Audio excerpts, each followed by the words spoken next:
until she wins with it. Took quite a while of Dan.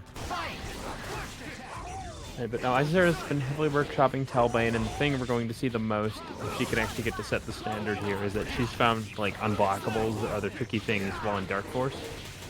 But Charlie, another character who really didn't see a lot of play when they came out. Guile, pretty popular. Charlie, not so much.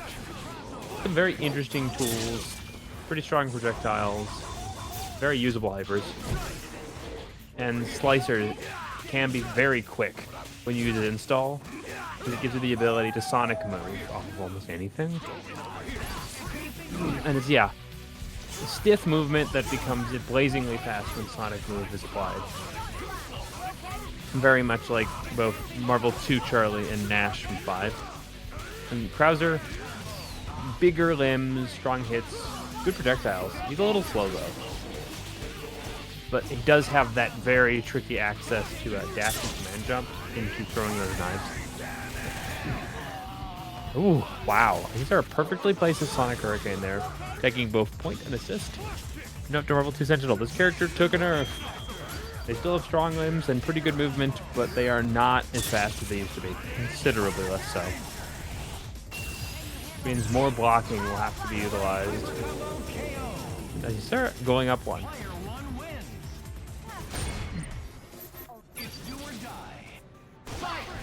And initially, we're seeing Brawns is doing a decent job of setting up the neutral standard as Talbain, very fast while in Beast Cannon, very susceptible to projectiles still. That's why Isicera is using a beam assist and a DP assist as back protection. But you can see, like, command jump gives you access to basically the KOF jump. You can fake overhead, you can do nothing and go for that safe jump. And when you combine it with Beast Cannon, you get so many ambiguous.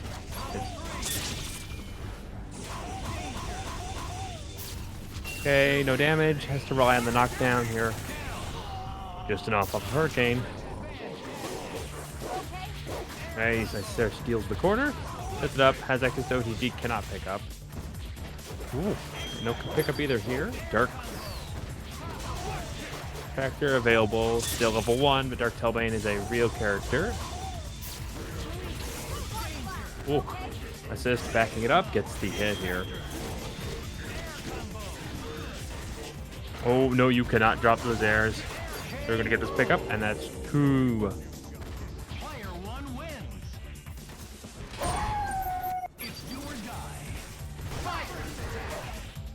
Okay, immediate throw. Marvel 2 Sentinel has assist to back him up this time, relying heavily on the ability to defend these longer limbs, because Talbain's instant overheads are incredibly effective against tall characters. So you have to just create a bladed space where people cannot enter, but Marvel 2 Sentinel is up to this challenge. Isicera gets the extension, going straight into Hyper Beast Cannon.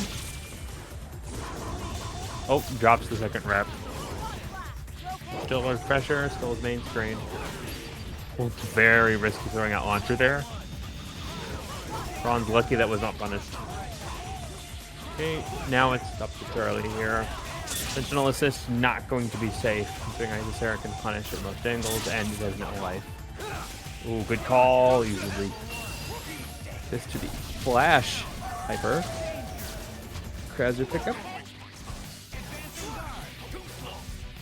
Now, with Isicera's team bleeding is better, Krauser can in fact use their zoning to slow this down. The exploding bow arrow sets up the biotic arm. Gives you unique normals, bigger range, and the ability to turn it into a bionic arm, so charge attack. But that is, of course, assuming Krauser does not die. Ooh, gets the plow through. Okay, and you see, the install's over, he's back to normal. Ooh, to be careful, that back knife is reasonably safe, but Guile's projectiles are incredibly fast, so you are likely to get caught by them. You just throw that out willy-nilly. And this, the classic hyper for Charlie from Marvel 2. You see, it covers the entire ground space in those slower moving projectiles. Excellent DHC, and very good way to just slow down momentum like this and force the player either to block or jump.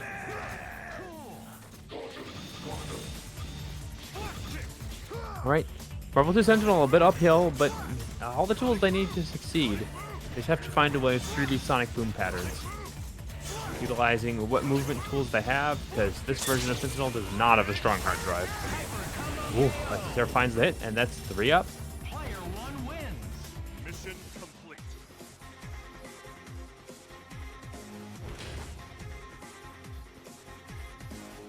Alright, Isicera advances in top bracket, and Brawns goes down to lower bracket. Good luck.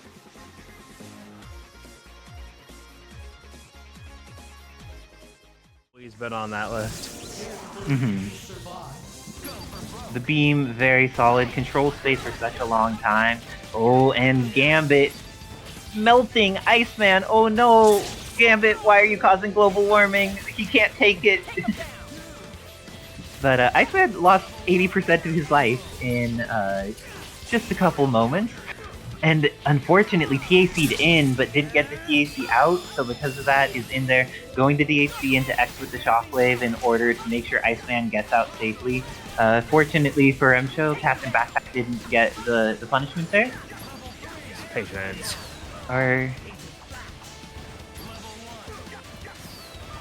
Ooh, and this is going to be a super, but is the DHC going to be enough? Killer Bee Assault? Does tons of damage. Is this going to kill though? No, and no DHC into Iceman for the finish.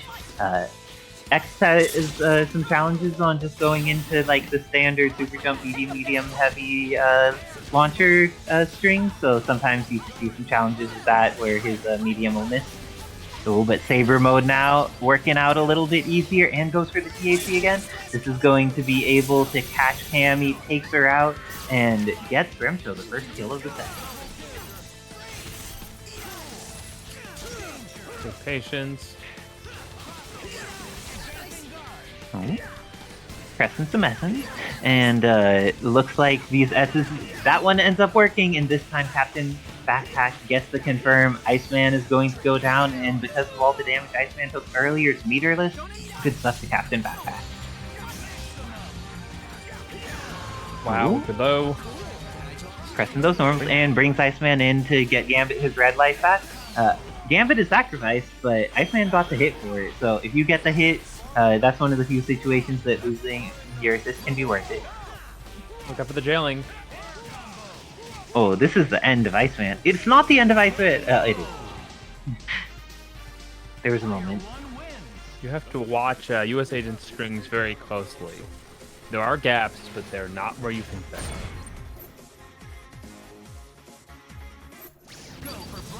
X can in fact charge Buster. It is just something that not everyone is accustomed to holding a button while they play fighting games. So as you can see, there's some Buster charge going on right now for on RemSho's side, and like Zero, he has Buster release, except for him it's horizontal even in the air, and incredibly threatening character, but looks like he's not going to live for long. And with that, it looks like X dies, and Gambit has access to an incoming mix-up where you're seeing a Cajun escape. The Cajun escape happens, but Ice Beam has so much duration that it still was out and didn't let Gambit get the mix he desired. Level 3 here, maybe? Oh, I don't think that's the... Oh, it ended up working. And with the Killer Bee Assault, let's see if there's going into Iceman for the finish. I don't think it's quite enough because of the way they fell, but the Ice Beam's enough to finish it off afterwards. This match is looking so in their favor. This is great. Gambit's going to get the knockdown, and X Factor's available. Please, when you get to hit on the last character, invest your X Factor. It will make your life easier. I promise you, it will make your life so much easier. And now, the life is not easier because US Agent has this hit. Oh, but it ended up having the shield foil the combo, but the roll is on point. Be patient, don't fall into that mix. Oh, didn't press S into it. A little bit afraid after that Ice Beam, but the hit comes in from Iceman. This is going to be not the end, but this is looking very scary for US Agent. Going to push him to the opposite side of the screen. Cammy's still available. No challenge, just beam. getting in there. It looks like they want to play some melee Iceman, and the melee Iceman finishes it off, getting a game on the board from CaptainBackpak. Oh no, CaptainBackpak is on the US agency. Names are switched, HAVENGERS. Yeah, I was a little curious on names on players, but I was not sure, so I didn't want to assume. But this time, CaptainBackpak getting that first hit on Gambit, but not getting the kill for it. We've seen RemSho's Gambit being such a primary player in these fights. Dropped the combo there, but it's still in a reasonable situation. Both of them having their S's get blocked. It's Dante X, Fruity Fetus. As much as you can get, but it's something. Oh, and this is going to be... Level 3 is available. Going to go into the DHC again for Killer Bee Assault. No kill, I don't think. Oh, no, this is definitely not going to kill. Iceman gets another chance to live, but maybe not many. Gets the hit with Ice Beam, and then gets the shift with Ice Beam and cards. Good stuff. But now, US Agent, let's see if we are going to have CaptainBackpak salvage their way from such a scary situation. But it looks like things are going RemSho's favor currently. As a drop. Oh, and ends up hitting with that. I'm not sure if CaptainBackpak was trying to go for a punish on it, or decide switch caught, or what was the source of the challenge, but it looks like with that, RemSho goes up to 1 against CaptainBackpak. Yes, that will cross up.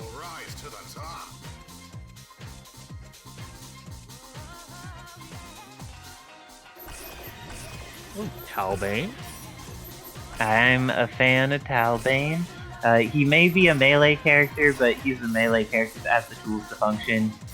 Some of his stuff is a little challenging to get used to, but he's pretty cool.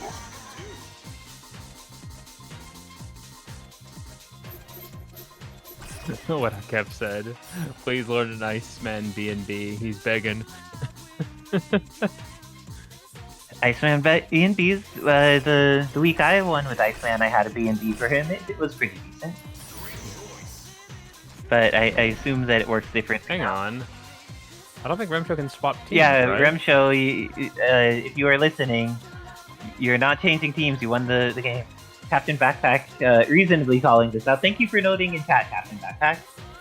I don't know if RemSho can hear right now. Can somebody in Discord at He's him responding. or something? Here we Oh, go, he's responding? Okay.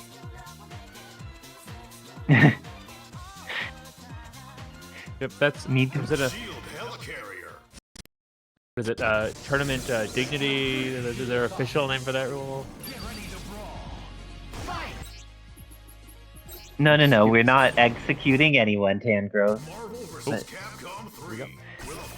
We're simply letting the changes teams change. Shout out to the OBS bar. Yes, thank you OBS for being open and accessible. But let's see. So now going back to the previous team. Iceman. Just needs to choose Iceman. Your team summing up. This is fascinating. Oh, they're picking stage, I think. Oh, okay. Yeah, some people have challenge on various stages. So if you are someone who dislikes any specific stage, please tell the other person if they're player 1 before your match. You don't want to just be on a stage where you can't see, like if you have color blindness and you run into what was the Street Fighter 4 Volcano stage, y'all make sure to talk to the people and just choose something that works well for both of you. Gotta be the airfield. The song is amazing. Now, CaptainBackpak here going with the Iceman on the snow stage, just as Isicera did. And with the snowy version outfit, too. Put the anti-cross up on that. Be very careful when fighting Cammy, though. Her ability to cross you under is insane if you go up in the air. Her dash is very good. She just has great tools in general. And that could have been it for, but it looks like CaptainBackpak has the opportunity to salvage this, potentially kill off Gambit. Ooh, the TAC is broken. Yeah, I feel you about that. But like, nice stuff to RemSho on being ready to break there. Some people are just like they give up or they're not thinking about it. RemSho was on point for it, but CaptainBackpak still has 2 full characters essentially, and uses the. I don't actually know what is the name of Dragon that. Cannon, I believe. Dragon Cannon. So he has a Beast Cannon and a Dragon Cannon, but use the Beast for the Beast Cannon. Oh, nice stuff. CaptainBackpak doing some Talbain things.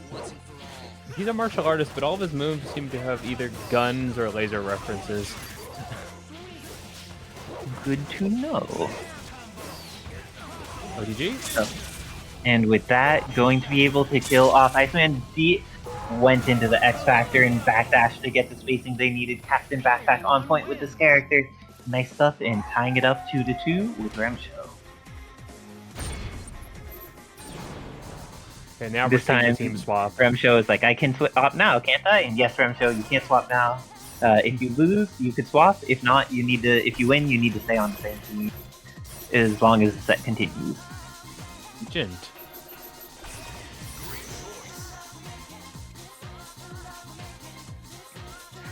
NickBad welcoming CaptainBackpak to the fandom, trying to and welcome all people who are enjoying some modded Marvel this evening. If you are enjoying this, the HAVENGERS runs modded Marvel every Monday.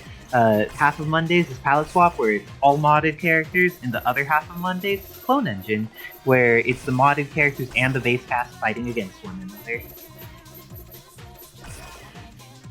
But this final game is going to be exciting. Looks like RemSho may have been a little inspired by CaptainBackpak's previous team, US Agent, coming out. I'm not sure who the anchor was, is it?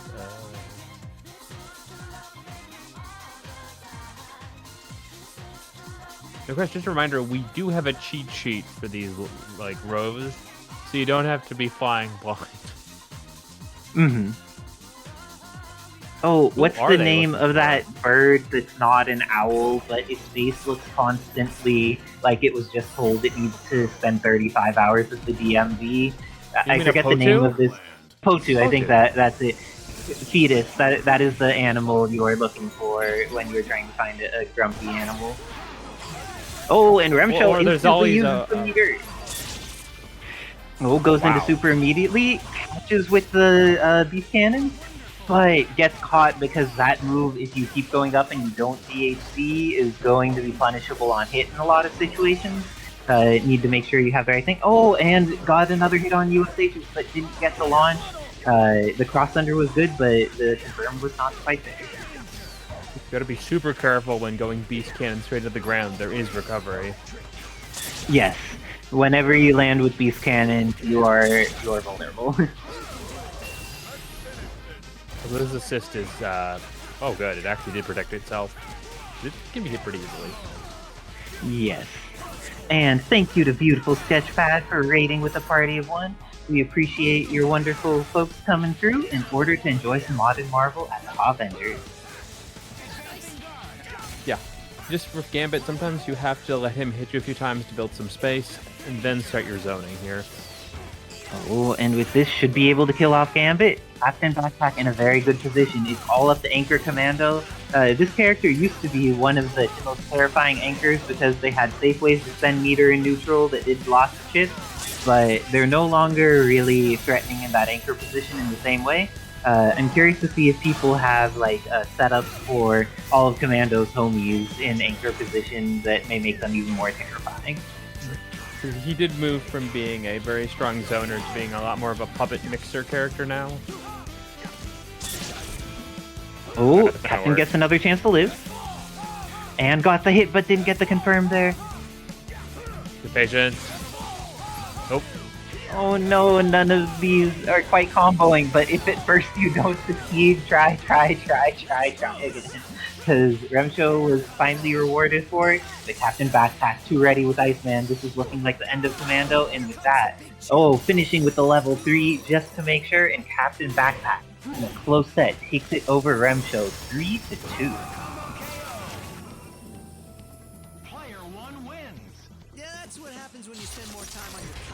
Power of the Frozen North and Frozen Dairy, CaptainBackpak is advancing. Oh, is that Ice Cream Man instead of the Iceman? Yes. He even says it every time he shoots the beam. This is excellent. I'm a big fan of seeing some King Thor. Very powerful character that's very underrepresented. Has one of the most solid air-to-ground zoning games available. Total artillery Ooh. drop.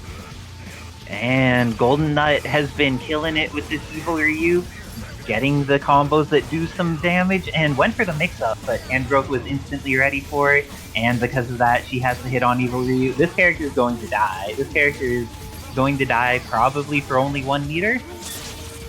Yeah, this character dies for 1 meter, and decides to install Sakura. Goes in, probably has a mix ready for King Thor. Goes for it, but there's a trade immediately. King Thor is a great character, but he's not good at scrambling. When you're mauling him, he needs to just like outplay the person in order to get opportunities. But it is wise to try and catch him while he's on the ground, because when he's airborne, it's very tricky. Yes. And ended up just getting a little chip from that.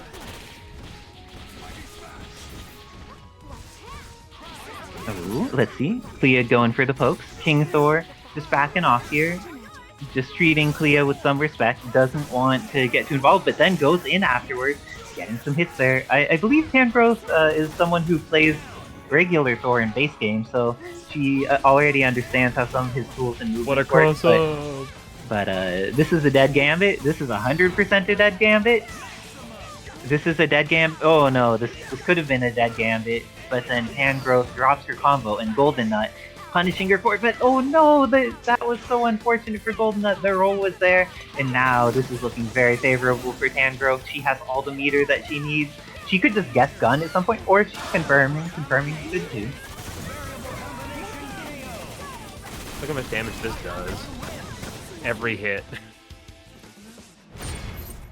Ooh, all that damage, and now let's see what adjustments GoldenNut makes. They were actually doing some good stuff with Evil Ryu, but the combo didn't reset in the way they needed it to in order to succeed.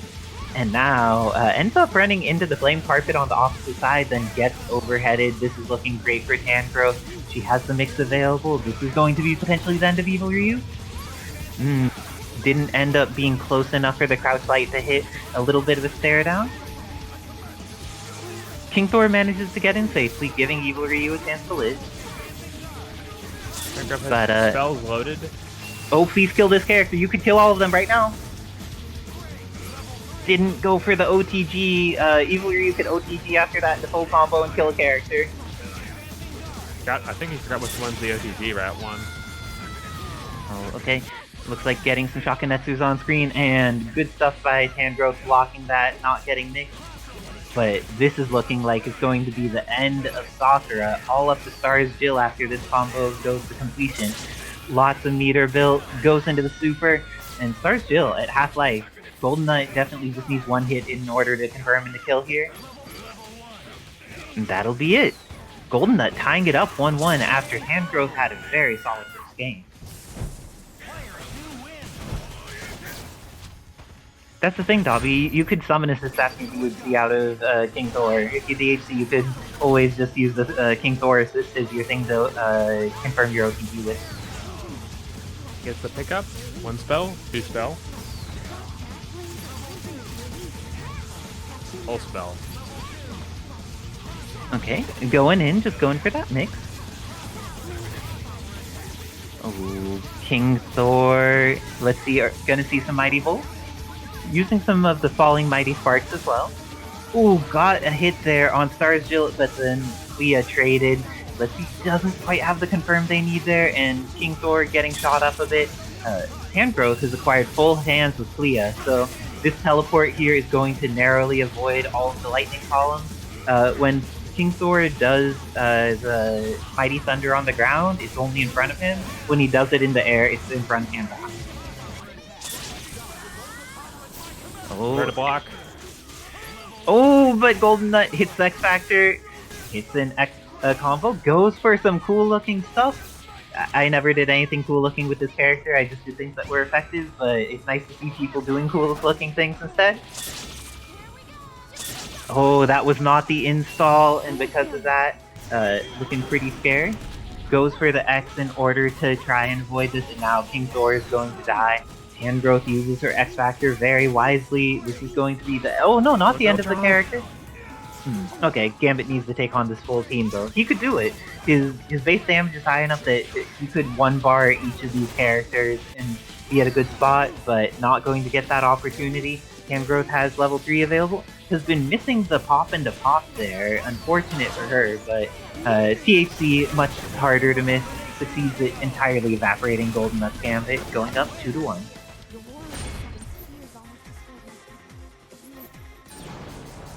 Ooh, swapping team, what do we got?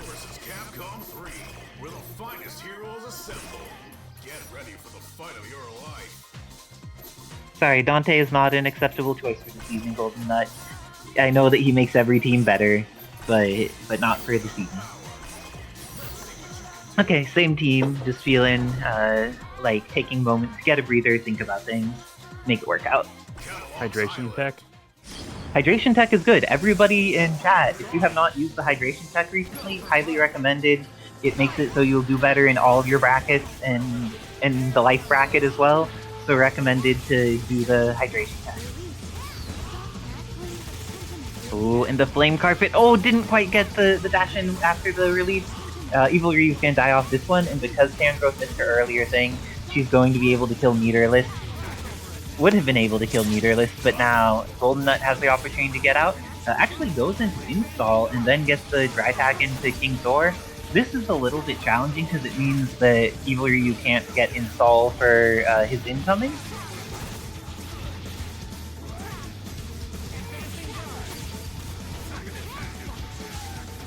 Ooh. Launcher. Okay. Like, even in the situations she's not killing, Tangrowth has just been maintaining pressure so effectively, and GoldenNut has had a hard time getting out and getting to play. Oh, this is going to do a lot of chip damage. Is he gonna die? Not, and the pixels King Thor may be too much, but he doesn't get a combo that time. This is not going to connect at that range, and with that, Sakura kills off King Thor. Comes the pressure. Hits with the cross-up flame carpet. Good stuff there by Tangrowth.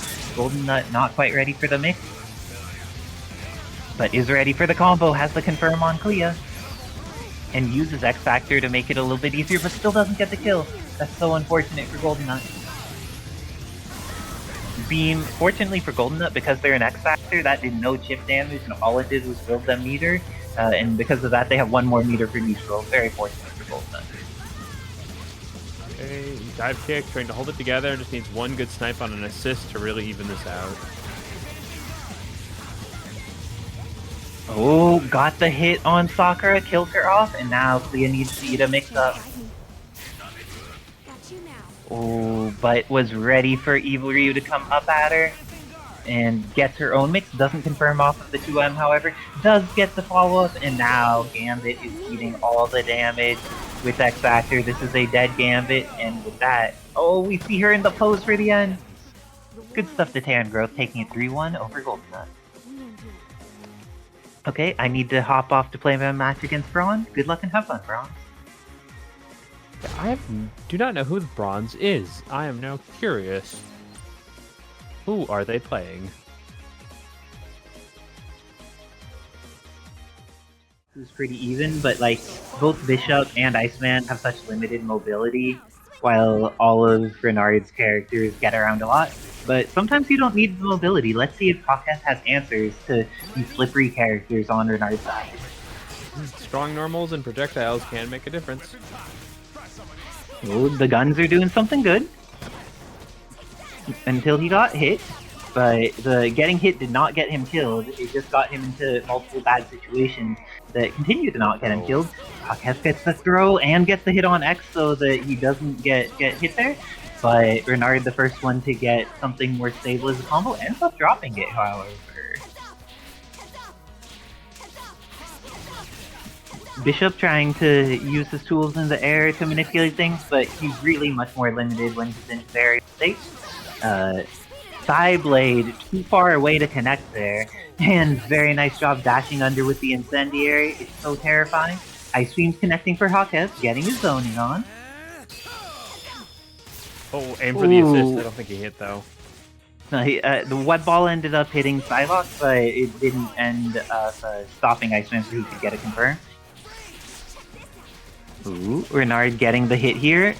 Do folks know after patch what Iceman's health is? It used to be 1.2 million, but I don't think it's 1.2 million anymore.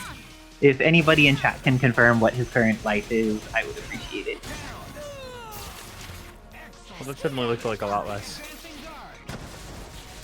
Oh, and the mix is real. Hits with the, Haketh blocks a bunch of things, but then the low at the end catches him. That's going to be it. It's just 1 mil now? That makes a lot more sense. I know that it's reduced. I do not know exactly how much it's reduced, but 1 million sounds much nicer. But Psylocke, she can't use any of that mobility to play if she gets instantly hit on incoming. Well, and with that, break out. Renard's going to take the first game against Haketh.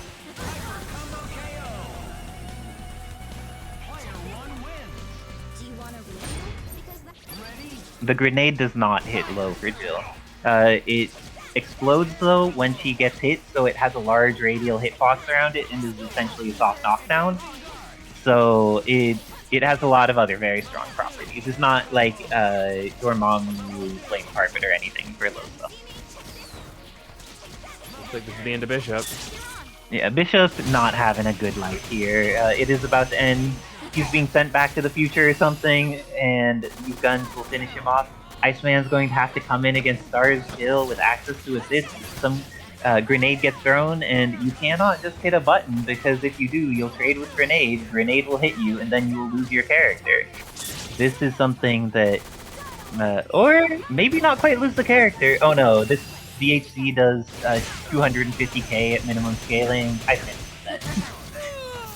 Yikes. Yeah, that's super even when there's been like an entire combo before it into VHC and it's ludicrously damaging. Oh no, did the wrong one. Install? Oh, and her install is not going to be active for that much longer. Renard was able to run away for the entirety of the install, and then as soon as they finished, beat down Haketh Psylocke. This is looking very favorable for Renard. And Haketh, another team may be their solution. Did not want to finish that matchup. Venom. Good call so far.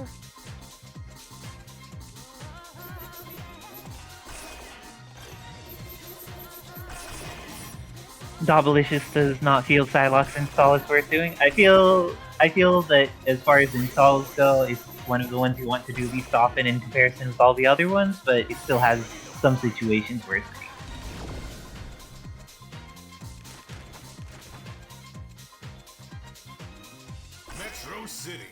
So this time we're going with the Venom on point, may be able to deal with the evasiveness of Spider-Gwen a bit more. He's also a character that can move around, a big body, but able to at least like get around when trying to fight her. Which very means strong that, confirm game. So much harder now that 6H doesn't crumple and Venom saying medium does not ground bounce.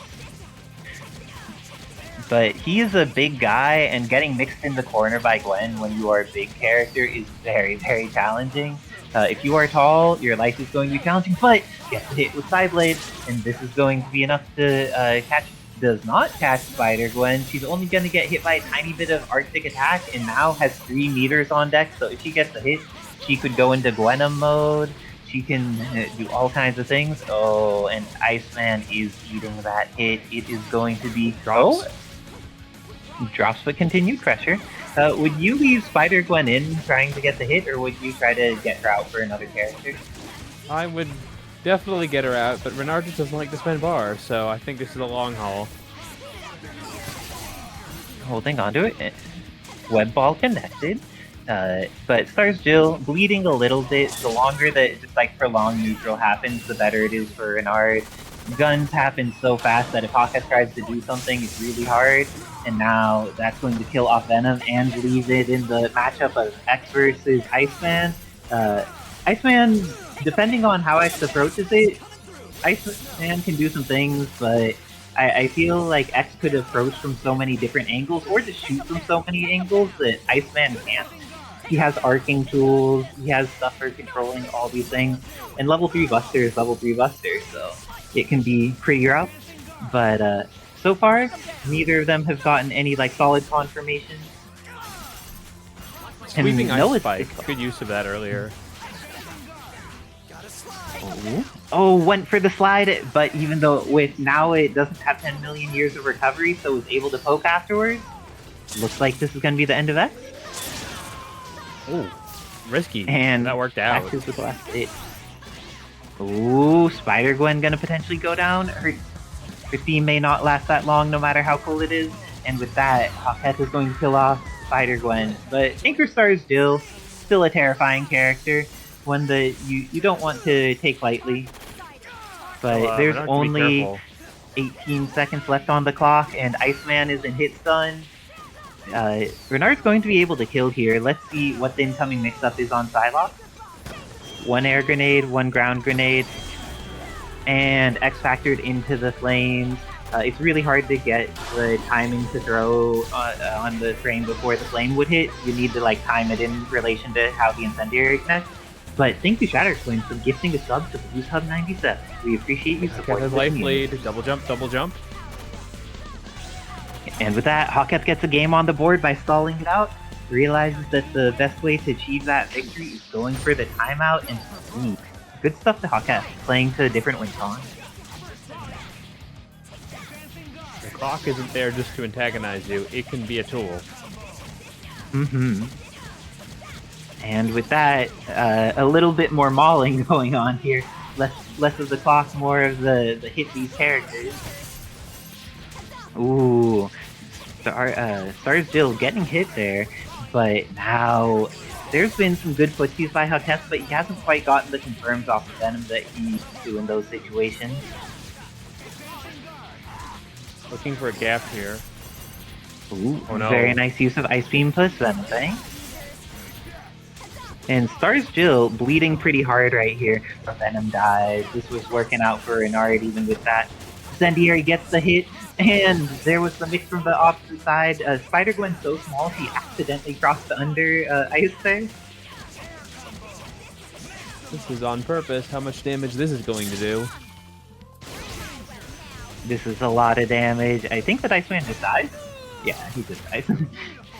Okay, Anchor Psylocke, can she do this? I think she can, but she needs to make a bunch of really good decisions. And getting hit by Spider-Gwen was not one of those many good decisions that she needed to make to win. And with that, Renard X-Factoring and spending the meter, you'll love to see it. And with that, Renard takes it 3-1 over Haketh. Moving on in the winner's side of the bracket. Haketh down to the lower bracket. And it's all growing in the path of Psycho after this, but it looks like up first we're gonna have NickBad versus SHOGUNDo, and NickBad's rocking a Shocker in the back to go with the Thing and Sakura.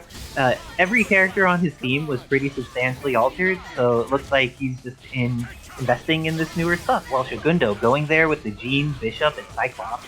And I believe that SHOGUNDo runs the Optic Blast for Cyclops as opposed to Gene Slice as a defense assist many people do, and has been using it in their zoning pattern. Goes straight into Dark.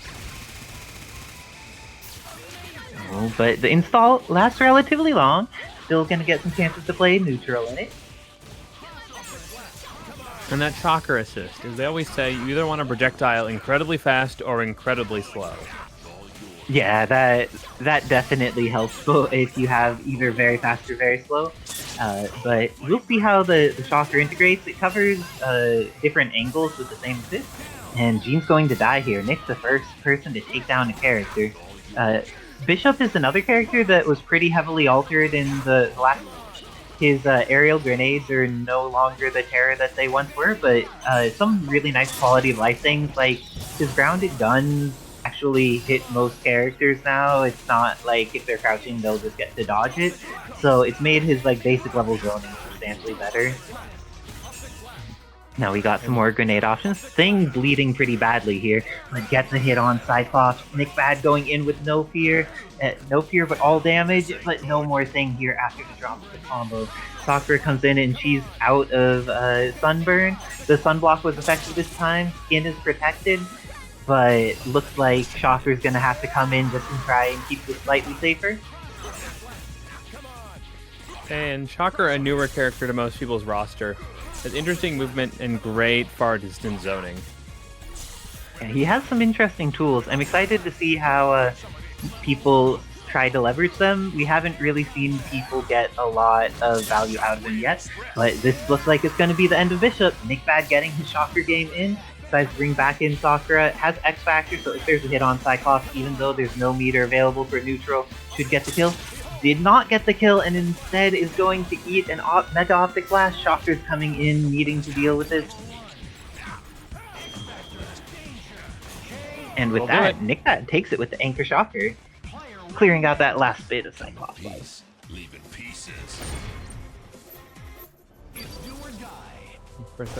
NickBad really the only Thing player, and this character, his movement suffers, but his damage does not. Yes, for those who don't know, Thing is like Hulk or Dormammu or Doom in that he can't dash into a button, he could only dash into jump. But unlike Doom, he doesn't have, and Dormammu, he doesn't have Lightning, Air Dash, so a little bit closer to the Hulk in that way.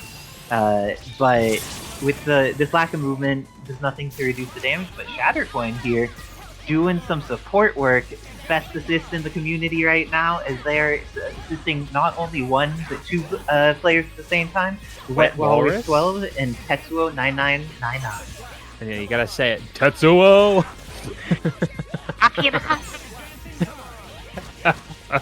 Well done, well done. So it looks like Jean got that field on, was able to get out of it, then she pressed crouch medium on the ground and went into Sakura's super. That was very unfortunate for Jean, but this is looking pretty scary for NickBad. If he gets a clean hit on Jean soon, it'll be very effective. Or, let's see, Shogundo DHC's in, gets that damage, and ooh, he needs to be very cautious about making sure that Bishop doesn't lose all this red life, and he does! This is going to be a great evening for NickBad. Managed to get rid of Bishop, and now only a pixel of Jean is left. And this pixel of Jean isn't full of meter and can't turn dark since the character is dramatically different than base game Phoenix. Thank goodness. Oh, good call, good call. Heard the assist call and got Cyclops. Went for the OTG on him, but I guess he was a little too far away. Because yes, full screen OTG that launches you incredibly high with Shocker. You have to be careful when calling assists. And throwing out these shots. And looks like these anti-air projectiles were controlling Shogundo's face a decent amount. Okay, and Shogundo is just going to take some chips. X Factors, does he get a punish? Gets punished into super. This should just kill Shocker. Okay, Sakura needs to be cautious about how she deals with this. There is no more meter on Shogundo's side, which is very helpful for managing these beams. But NickBad's going to have to deal with that. But there is only... Bulldog. Oh, the Bulldog was just... Too much was on NickBad's mental load. He was not ready for it. And with that, Shogundo tying it up 1-1. The Cyclops Lullaby. You get too used to blocking, and then it comes in right after the forward heavy. McGamer the first noting the Shang Tsung-ness of the Shocker projectile coming up from the ground. It's nice to get to see more types of tools represented in the Marvel ecosystem. Some of them can do some really cool things, especially in concert with the... Oh, is this going to just murder the assist? Cyclops got beat down, and there's a confirm on Jean. That was great for NickBad, showing the efficacy of the Thing in combat. Now, Bishop's going to need to... That worked out. But X Factor getting used, needs to kill the Thing pretty quickly with this time. Goes straight into beam, and that should be it. Oh, with DHC, it's definitely enough. Gets the kill on Thing. Sakura needs to come in. And using those, the ground grenade for a little bit extra coverage there, and a little bit of extra chip. But now, Shogundo's out of meter, NickBad has still X Factor and a meter and a half to his name. Ooh. And that Shocker assist just slowing everything down to allow Sakura to move. Ooh, and catches with Optic Blast, Sakura is going down. But NickBad still has X Factor and 2 meters available. Let's see how he's able to leverage this. The Bulldog, though, it has just been effective for Shogundo. NickBad hasn't quite been ready for it, but he was ready to hit this Cyclops. Going to go into Super, and it's not going to be enough to kill, but the second one will. And with that, NickBad kills off Cyclops and leaves it all up to Bishop. There's no meter available on NickBad's side, and he got hit. SHOGUNDo has the opportunity to do something, has the combo with Grenade, but then drops going into the pound, and with that, NickBad is going to kill off Bishop. SHOGUNDo was making that comeback there, but just that drop was so critical. Come in peace, leave in pieces. Let's get to the do or die. Fire! But we really saw in the, that previous match, NickBad's thing was one of the highlight characters. Don't you agree with her, Tim? This is not an easy chase with how many projectiles Jean has, but it's so consistent on the damage thing will drop if he gets near. And using the Shocker assist to try and control some space along with the Rocky Start.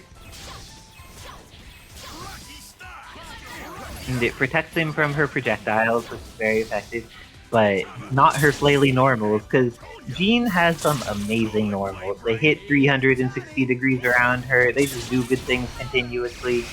Amazing normals. It's caught both of them. Ooh, he tried to armor. Now, Sakura getting caught by that grenade. If there's not a confirm, she still gets another chance to live. Will there be chip to finish her off? Oh, the grenade into the gun did the job. Up to Shocker again. And this time he has a hit. Oh, didn't quite have the confirm off of that. I've heard people say that there are some challenges with the hit stun of Shocker's air normals once he gets through like a jump loop or two.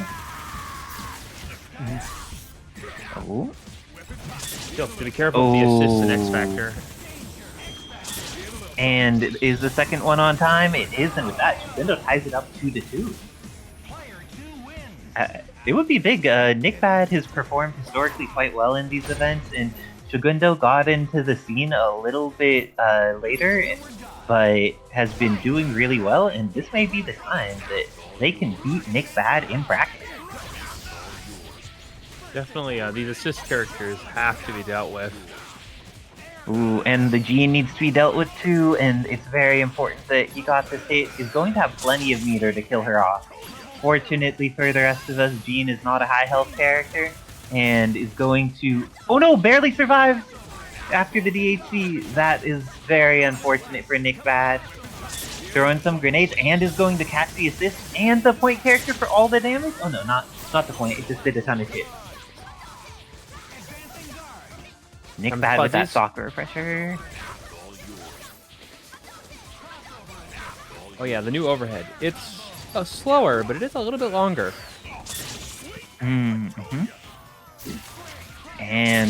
Bishop's still alive from this. Oh geez, Shocker's going to die before he ever gets to play this game, coming out as an assist and dying for it. That was very unfortunate for NickBad. Oh, those shots were just in time to protect him.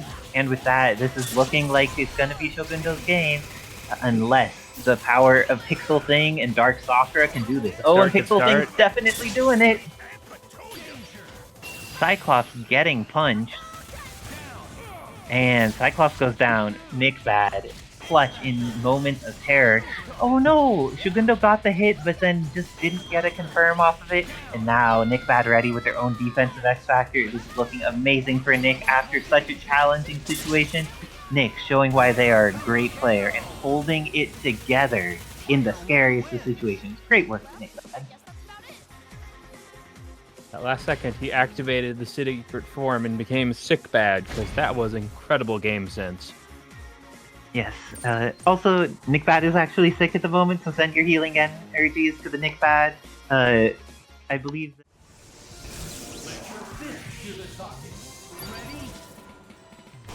Alright, we are looking at a situation where overheads are going to be plentiful, and the bar is going to be incredibly important. Ooh, to be careful, that is not a safe normal.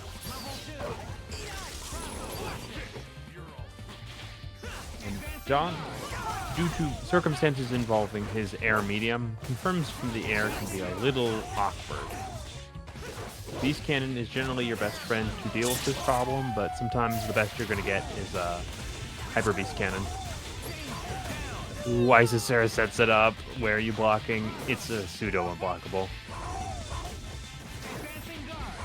And I have to rely heavily on the fact that Gon, outside of Beast Cannon, very susceptible. He's always had this. It's called Dark Force. Wow, gets the overhead, gets the extension, has to use Hyper. Oh no, too late. Hyper Beast Cannon again, punches the assist, regular Beast Cannon for the chip. Now all up to Gambit. Very doable, but you're going to have to be careful. Isicera is going to look for this setup. Too early on the second half of those cards means now it's going to be a projectile on projectile fight. You can expect Guile is not going to be going in the Gambit. Backpack not to be too careful. This is definitely the match where they have to be the aggressor. And if you don't, you're going to find yourself at far screen with so many projectiles on the screen you cannot move. Okay, Isicera goes to the chip, install to keep it safe. Wow, good block. Second time, the charm. That's one up by Isicera.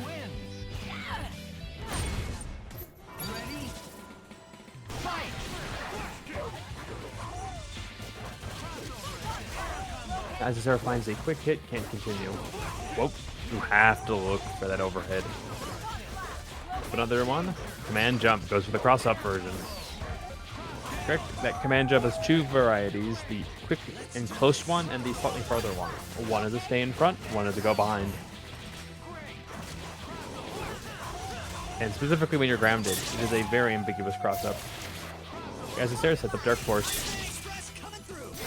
Smartly, CaptainBackpak just wants to build space and let that wear through. It's a pretty short install.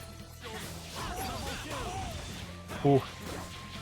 Isicera not really able to punish much after the assist got hit there, but pressure continues. Overhead more than enough to deal with the problem, and Isicera gets the extension here. Going to have to rely on Hyper Beast Cannon. Gets the knockdown. Spectre available. Extension of the assist, and more than enough damage. 2 up. Player 1 wins. One more. Fight. Ooh, gotta watch out for every layer. Isicera is going to be bringing the highs, the lows, and that DP assist to keep it covered. But once you build the distance, Talbain can be zoned. And that's a big part of having the Ice Beam on Cap's team. Gets the extension, not too much more damage because he got crossed. And Talbain's rumbles don't really hit that far behind them at all. The blocks. Dark Force to continue the block string. Ooh, good draw on blocking. Reads cross-ups, but Isicera goes in front instead. This is the moment where Iceman is most likely to get their money's worth. Ice Beam is a great deterrent as long as Beast Cannon is not active like that. Ooh, goes with the cross-up. Where are you blocking? Ooh, goes to the stay in front. Sets up Dark Force. Where are we going? Ooh. Start using the corner steal. Catches Captain off guard.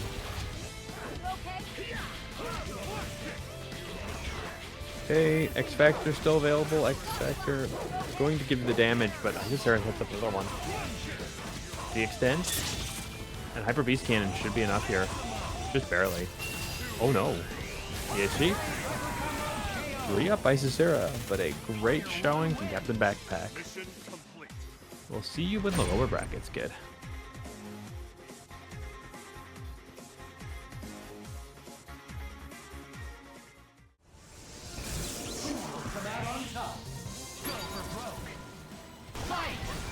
Right, the situation both characters very fast. It's just going to play majorly in seeing if one can start up their offense and get their tools built with the spell charges. Ooh. Tangrowth gets very lucky that Xeno can finish that. And big thing with the Queen difference, Tangrowth has a projectile assist as the secondary, and Xeno just has an OTG assist from Red She-Hulk. Means that in terms of holding momentum, Tangrowth has slightly more offensive tools available, but it's not working out in their favor right now. Hang on. It's the pressure. Goes to the DHD. Smart sets up the install. Can get a confirm after this. The extend. Oh no. Small body characters, sometimes that drops on. But you can always rely on the Jill assist. Goes for the fuzzy. Sets it all up here. Going to get the full extension. Has access to OTG and Flame Carpet. The full extend here activates all of the spells. Oh, no, drops, but this is pretty safe. Ooh, chip almost enough to kill on its own, too. Alright. Xeno really going to need to find a way to get this character out. Oh, doesn't find the time. Now, Red She-Hulk has done this 1,000 times. Xeno's character is confident. Their skills are very well. And yeah, if you are not careful, you will get bionic arms. Okay, I'm going to use meteors to slow this down. Gets a decent amount of X-Factor time burnt. Wow. This is the Hadouken assist. They'll get this pickup, and this is a guaranteed kill at this point. First up, Tangrowth. The War of the Seven Spheres almost destroyed me.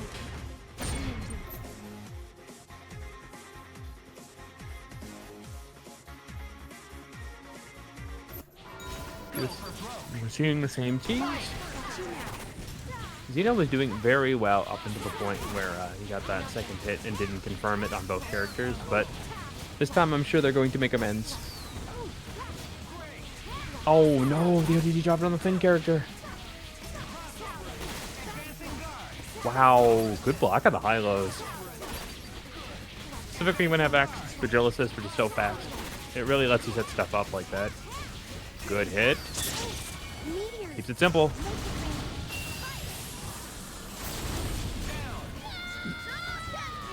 It has access to Dark Sakura for the mix. Nice cross up. Oh, I'm going to take it in. They have the extend. Bring them to the ground. OTG. Uses the flame OTG. Gets a little pressure and builds their spells. Wow, nice jump. Oh no, can't keep the extension going, but high-low. Build up the cross up. Great block for Xeno. That was a lot of layers. But Tangrowth being a little reckless. They are very susceptible to that arm where their assist is not going to cover it. Again, Xeno is dropped, saving Tangrowth. Once again, two characters not killed. Now Tangrowth has a lot of space just to run to the X-Factor time. Wow, turns it into a sandwich using the over-aggression of She-Hulk to run into that box. 2 up, Tangrowth. The War of the Seven Spheres almost destroyed me.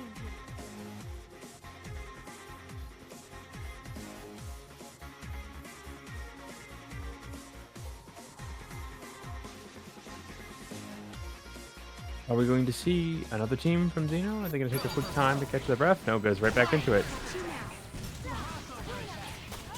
Okay, gets immediate pickup here. Tangrowth kill. You can need that second bar, doesn't build it just barely, and this is the opportunity here. Xeno finds that in the assist. Now Tangrowth playing in a deficit. Has to be very careful. Good defense option, finds the read, and now finally finding some space. Xeno sticking to it like glue. Say goodbye to Jill. Ooh, good blocks. Tangrowth relying on patience and just trying to find an anti-air normal. Who brings in her own Clea, but this time Xeno was looking. Keep this combo simple, and this character is dead. By the grace of the Shen, I will prevail. Right, finally coming into a match where Xeno is playing from the front, has the character advantage. It is up to Tangrowth to find something of Sakura. The extension, you keep it simple, 2 bars, Team Hyper will be enough to kill. Meteors.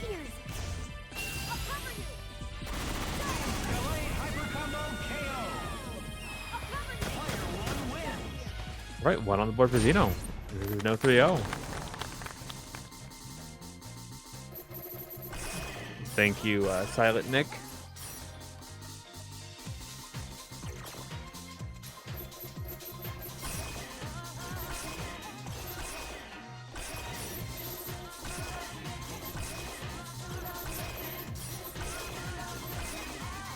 And never a bad thing.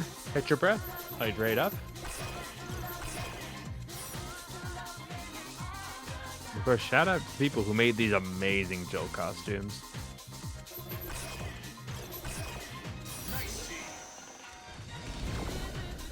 Wonderland.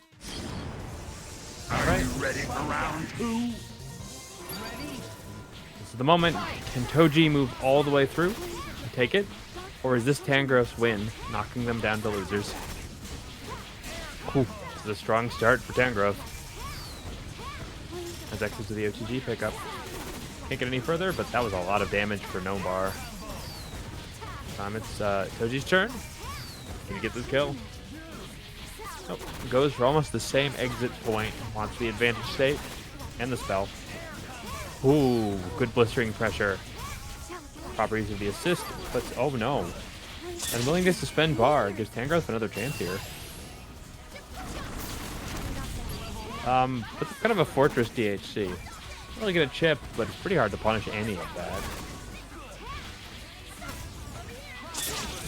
Now Sakura, once they have access to Dark Install, really has the ability to put a problem on the screen with projectiles, but that is of course if you can do it during the duration of the install. Wow, you know, just chasing that roll here, DHC. An impressive pressure shift here, but wait. Tangrowth not willing to give up so early, and not letting that loss of character hurt them. Goes for the simple stuff. Takes it to the ground here. And this should be just enough damage after. Way than enough. Alright, Tangrowth finds their footing, balances it out at 2-2. Just needs to start this hit, some pressure coming. Ooh, good blocks. Even looks for the low from RemSho. Oh no! Gets accidental OTG when they wanted to keep that pressure going. But chip's still a factor here. Keep it simple. Alright, all up to RemSho. Tangrowth has to be super careful not to call assists. Wow. Put the flames on her and just left her in it. Team Hyper should probably be enough here. Definitely enough. That'll be up. 3 for Tangrowth. The War of the Seven Spheres almost destroyed my people. We endure. Again, thank you for the applause. Isn't it great to see some amazing Clea?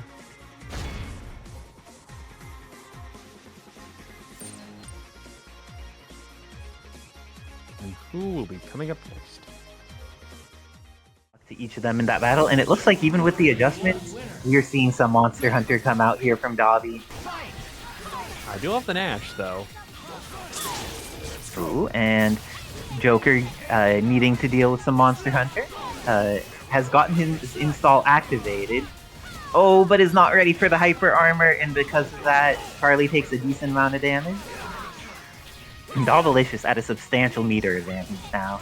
Ooh, hit with the empty jump into low, but not quite killing Charlie here. And now Marvel Sentinel gets to fly around, and Be Obnoxious has access to an assist. Is going to hit, but then this is going to catch Monster Hunter. Even though she's armored for the attack, once she goes into the Multi-Blade Super, all of the armor's gone. So by those Hyper Sentinel Force drones. Sentinel the size of a Rathalos is getting hunted by Gambit instead. And decides to use the level 3, realizes that Sentinel's a big robot, wants to make sure this robot is no more. Be gone, Toaster. Gambit toasts his food with kinetic energy, he doesn't need a toaster. But let's see if Chef Gambit can keep cooking here. We have Joker with that Anchor Cyclops, but Dobby gets the hit, has X Factor ready, he's going to build enough meter to DHC, and with that, kills off Joker's Anchor Cyclops. Almost didn't need the DHC, and finishes it off. Oh, interesting, interesting. We get the extended slow-mo version for Dobby. Do love that. So let's see what adjustments Joker made in order to try and fight the scheme. Getting some of those Sonic Boom. And the armor's coming out, but isn't confirming in what it was needed for. This is looking much better for Joker than the previous match. Oh, but not respecting Monster Hunter's buttons, and with that, Charlie's 100% dead. Dobbilicious going in there, and going to have incoming mix-up on Sentinel. Is this going to be same side or cross-up? Oh, it's going to be character change. No blames here. Having access to nice enormous limbs is very good against something like Sentinel. It makes it so you're able to play footsies with them much more easily, and unlike Monster Hunter's enormous limbs, Gambits are fast. And that assist is just perfect for catching the 5. It is very good, and with that, Marvel 2 Sentinel goes down. Joker down to that Anchor Cyclops again, and Anchor Cyclops has just been having such a rough time. He comes in into scary situations, but gets the hit here, 2 connected, goes into... Oh, didn't... because of that, kills Monster Hunter. Gambit gets to get out because he didn't just do double super immediately, but built a little bit more meter as a result. Gambit gets to block this. Does he have a punish? Oh, went for Cajun Escape. And with that, Dobbilicious is going to be able to kill off this Cyclops and goes up in the set 2-0 against Joker. Oh, that's not how you do it. That is 100% not how you do it.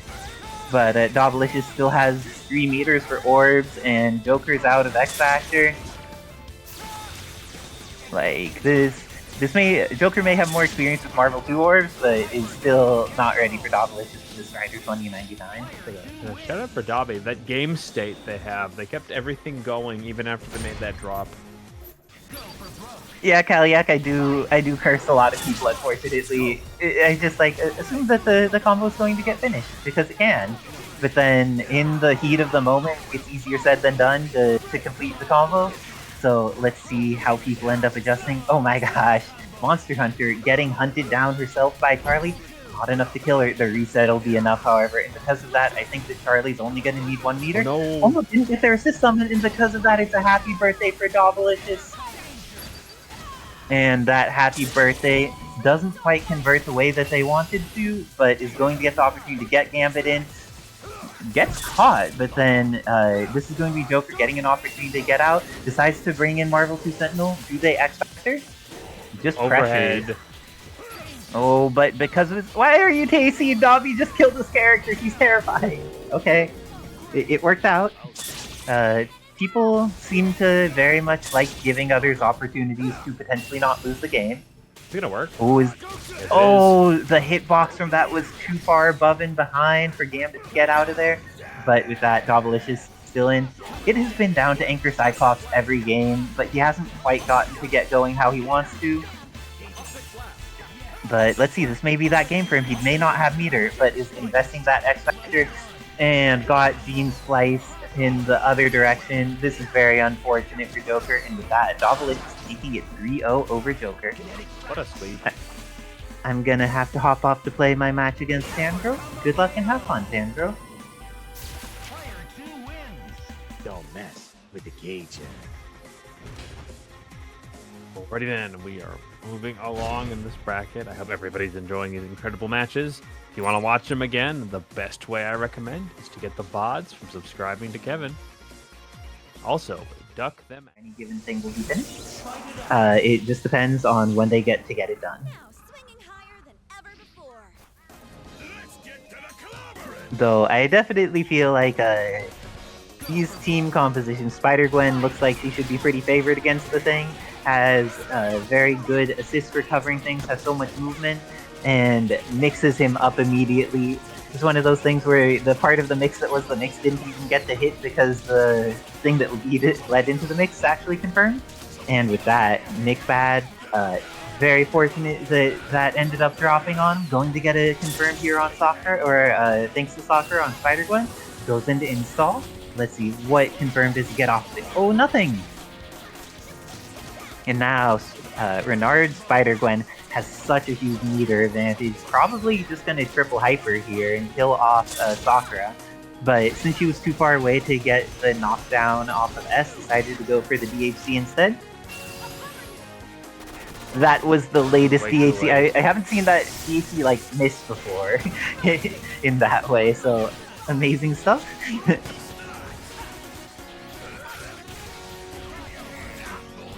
Okay, Relying on Thing Shocker. getting back. Let's see how he summons Shocker with this X on screen though. Oh, Buster stops the super startup. Great timing by Renard and using that Buster to control things, potential options. Yeah, Human Though- Torch comes up pretty fast, but the fact that the Thing is in front of him means you can still be eat before it finishes. Ooh, gets the hit on Thing, and now it's up to Sakura and Shocker. Ooh, and it's nice that the custom color scheme that Moo made for NickBad for Sakura also happens to have a yellow that works in tandem with Shocker's color palette. But Shocker may not be alive for much longer. Ooh, fell out of the combo. That's very fortunate for NickBad. I think that hits him. But NickBad ready to press buttons after he gets hit, kills off X as a result, and that is exactly what you want. Get rid of this character, and now you have mix up with Dark Sakura. Oh no, you have a dead Dark Sakura, and Spider-Gwen has 5 meters and an assist and X Factor 2 available. This is not the situation NickBad wanted to be in. Player 1 wins. Do you want to redo? Because Right. that- Go for broke. Run it back. See if Nick can find his footing. He's looking like footing. Oh, swinging. And as far as Talbain goes, I think that Remora would be able to rush down people with Talbain pretty hard. His version of SHOGUNDo, you get to force some unblockables in weird situations, and with the type of ways Remora is good as a player, I think he'd be able to force those situations a lot. But, like, playing a character without a projectile is a certain kind of challenge in Marvel. Almost everyone, you want at least have one thing they could do to shoot or deal with things in those situations, and Talbain needs to use movement for it, so pretty cool character.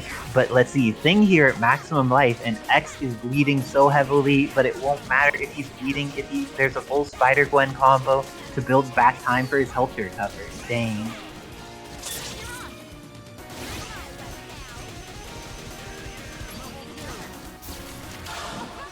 I think that's the longest answer they require out of any specific This isn't gonna kill. trivia. Yeah, this will kill. Oh. I underestimated the lightning. The lightning is very damaging. X's Buster Super, very low damage. X's Lightning Super, pretty high damage.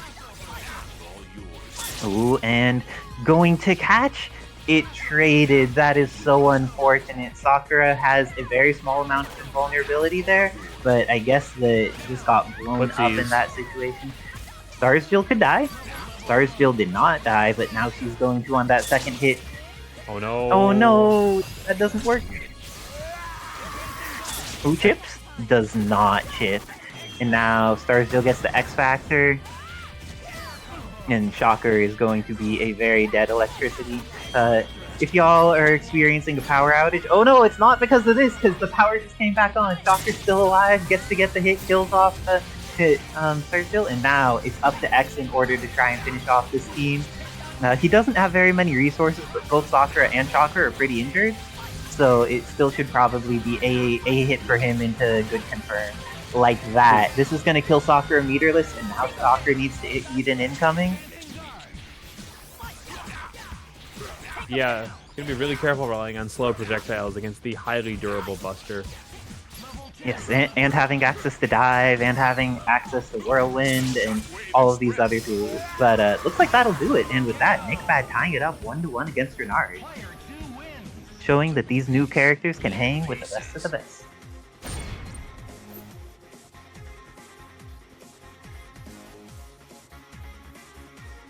I think that both Shocker and Electro are electricity, right? No, Shocker, it's like seismic blast. Oh, it's seismic? I did not know it was seismic for him. Okay, so It's he's basically an a earthquake. speaker, an electromagnet. Oh. Okay. That's the type of shock, not like an electric shock. Okay. Thank you for the data on clearing that up with Tim. We had it in chat, but there was confusion. Something clearing up. Oh, let me say that combo was about to clear all the way through Thing. This time for sure. Yes, and because there was the drop, going to be able to do it with a single meter, and that leaves over 3 bars to take out the rest of the team, looking pretty good for Renard. But NickBad shown that he could be clutch with these characters even with the changes. Incendiary means that Spider-Gwen not only doesn't get comboed, but she gets to establish pressure after getting hit there. Very fortunate, but didn't mash on buttons after that save. That was unfortunate for Renard. Dive kick should catch here, and Sakura ends, but Shocker's still around, has plenty of meter. Do you know if any of Shocker's supers are safe? Do not think any of them are safe. Oh, It can and be he hard is to no punish longer the safe beam, either. though. And with that, S.T.A.R.S Jill is gonna finish it off, and Renard goes up 2-1 against NickBad. X comes in to take the credit. You know, sometimes you just want to give a character credit. They were doing a good job as an assist, and you just want to be like, you're rewarded, you get the win screen. Oh, Spider-Gwen getting caught by the thing here. This is looking like NickBad could potentially get the kill. Already has 2 meters, but doesn't get the kill out of it. The dive kick is going to be able to dodge here. Incendiary catches Sakura, and then afterwards NickBad either tries to move or do something. Because of that, instead of losing things, he's going to lose Sakura. Oof, that is a scary situation for NickBad. Oh? Drop. Oh, and NickBad just not ready for the Spider-Gwen pressure in the corner. I say as if anybody is. That character's pressure is ridiculous, both mid-screen and corner, but corner you just need to deal with so much resistance. This is good, this is good. He can get the kill here. Has access to the OTG. Gets the kill on Spider-Gwen. The jump cancel after back Tatsu light. Oh, X-Factored too early when it didn't work. And now going to kill the thing off of that whiff launcher. This is going to be the end of thing, but Shocker's coming in, has X-Factor available. Needs to deal with this incendiary and some assists. Gets caught by the charging stars. Great adjustment by Renard to try and deal with that. But this is going to be the end of Jill. And NickBad kills off S.T.A.R.S Jill and has X-Factor for about half of it ready to fight off the rest of that. Oh no, we could have beamed there. There's a nice huge chunk. Oh, but gets the hit here, and with that, NickBad is going to take the second game against Renard. The Anchor Shocker has been doing a lot of the work here for NickBad. The big thing to note with Shocker is when you get the upward projectile, there's a chance you can level 3. Let's see how it ends up going this time. I feel like Thing has not been the influential part of any of these battles, but Shocker has been very influential in the games that NickBad has had go well for him. Ooh, but this time, Thing getting a hit should be able to build up the meter and get the kill here. Builds up to 2, but goes for up TAC, and because of that, Spider-Gwen gets to live. And it was an up TAC, so it didn't even steal a meter or build a meter or anything. That's so unfortunate for NickBad. Gonna work. Gets the happy birthday, kills off Spider-Gwen. X is bleeding.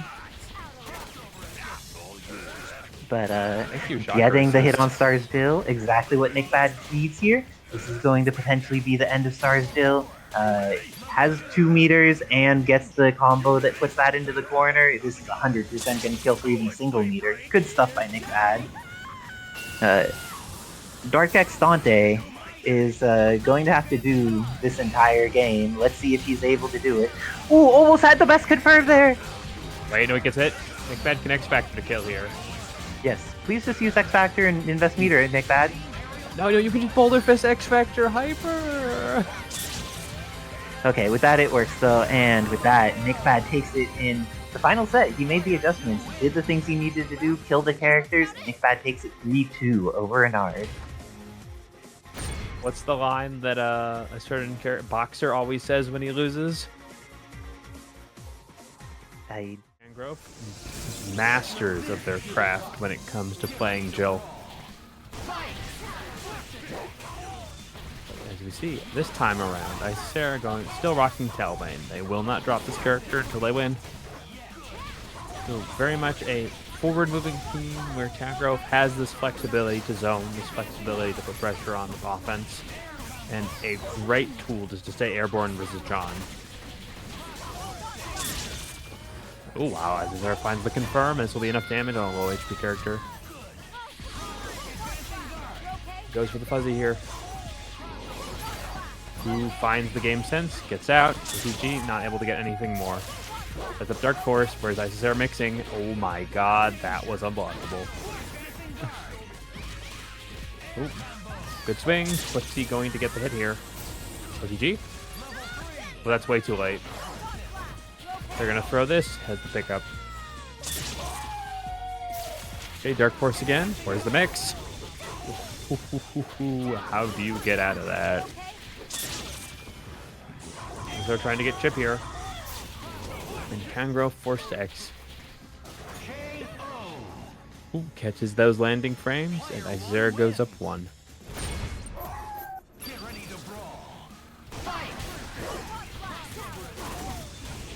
Again, situationally, the tools that Tangrowth can bring out with Clea will help greatly in this matchup, as they can force the ground to become fire, and they can simply air move around John's somewhat difficult to confirm air buttons. And Beast Cannon, you can take a few of those without worrying too much. Because yeah, this frantic gameplay, calling bullets, and setting up spells is really the tools that will do the best when dealing with this high level of pressure. Ooh, tries to swing back. Getting on this assist, things are looking great. Isicera can't confirm. Oh, Tatsu not going to confirm either. Goes for level 3? Raw, wow. Finds a hit too. This will not be a kill though. I think I just lied.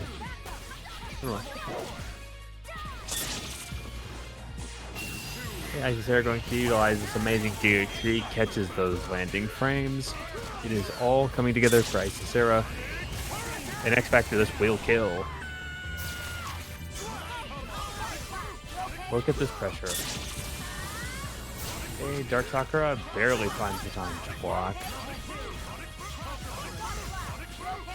And patterns of fireballs, it's very difficult to escape.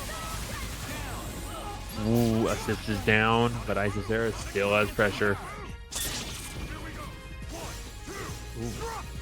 They're getting a little ahead of themselves, relying on Dark Force to keep this safe. Ooh. Can't swing on that. That's 2 up, Isicera.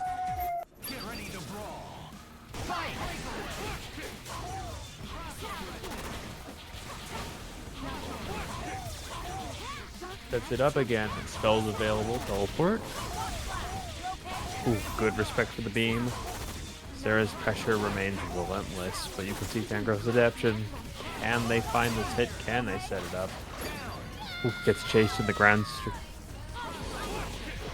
Cross under pickup. Okay, relies on Hyper to get this knocked down. Doesn't need it. Ooh, dive kick trades. Isicera tried to set up the cross up. KOF jump. Cross behind. Level 3 for the guaranteed kill. Oh, never so guaranteed, it would seem. Tangrowth is going to need to find that opening that they will not get, and that is 3 up. Isicera advancing, and Tangrowth going down to the lower bracket.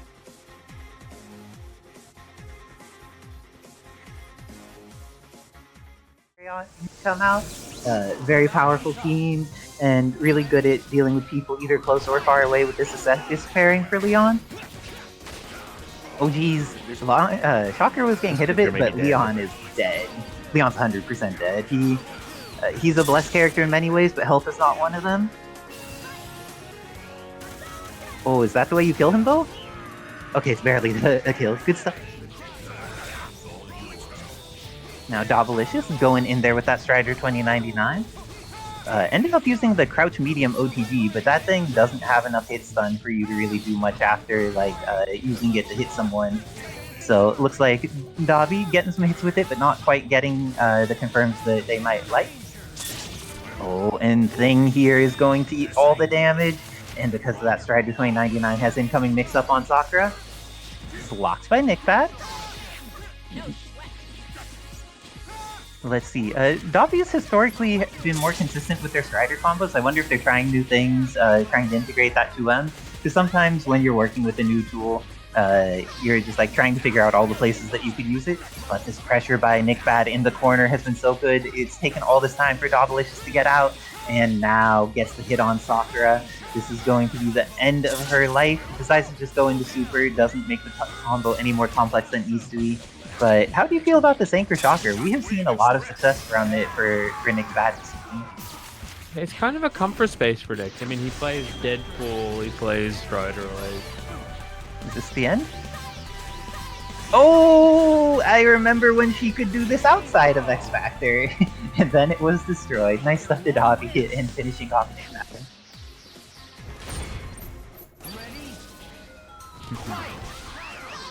Dobby with the clutch. Okay, and now, well, this time Leon got blown up last time, and it looks like he's not ready for rocks again. The Thing is going in here and murdering this Leon. Has meter on deck. I think the DHC ends up going into the this super, and because of that, didn't have the OTG fireball. That was so unfortunate for NickBad, and now Strider 2099 getting to do some work here against Sakura. Satellite? Oh no. Oh no, she pressed the button.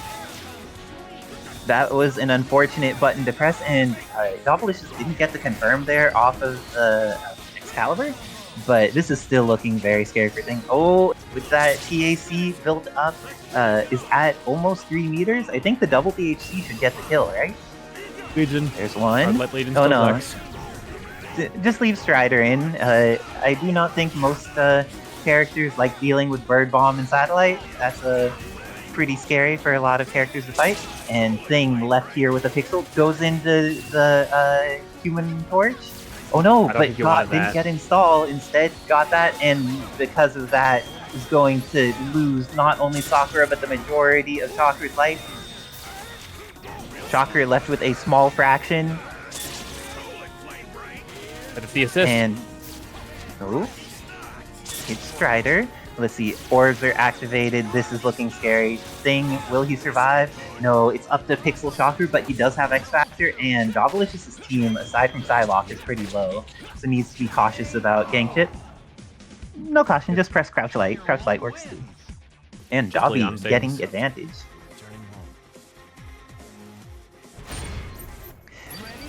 Dobby up 2-0 over NickBad. And let's see, summons that Psyblade and then immediately goes in afterwards. That's one of the things that I don't think people have quite gotten yet about anti-air that can be summoned defensively. You could use them to frame trap, where it's like, oh dang, the person was smart enough to not swing into the anti-air assist, but then you have frame advantage and they want to press a button right afterwards. Learning when you should and shouldn't be pressing buttons in relation to those assists is very challenging. Leon's done. Yep. He is cooked. Air to air almost worked. Oh no. Oh, Strider could die from this. This is looking much better for NickBad. Oh, but got a hit after the Psylocke, and then the air super is going to evaporate Thing. Let's see. Ends up getting out of the corner, but we have seen NickBad so solid with this Sakura, either sunburned or not. Goes straight into the Sakura DHC. And Advancing Guard did not work out in Dobbilicious' favor there. Got caught by the second half of the super, and is now at just a pixel. Ends up putting some butterflies on screen. The last two end up hitting from full screen. Good patience. Very good patience. And NickBad with the punish. Let's see if he's going to be able to kill off it. Does he X? No X? Okay. Psylocke is alive. How do you feel about leaving Dobbilicious' Psylocke alive? Not a good idea. Yeah, I very much prefer killing this character for Dobby if you get the opportunity. I think she gets through the tech. She doesn't tech, oh my gosh. But gets the hit on Strider. Everything's okay for NickBad. But we've seen Dark Psylocke has done scary things a variety of times. Let's see if this is going to be one of them. Dancing around in the air. And NickBad in the corner holding up back, goes to the super, but she recovers from her jab in time. Sakura coming out with the install. Will she get caught? And nice stuff by NickBad.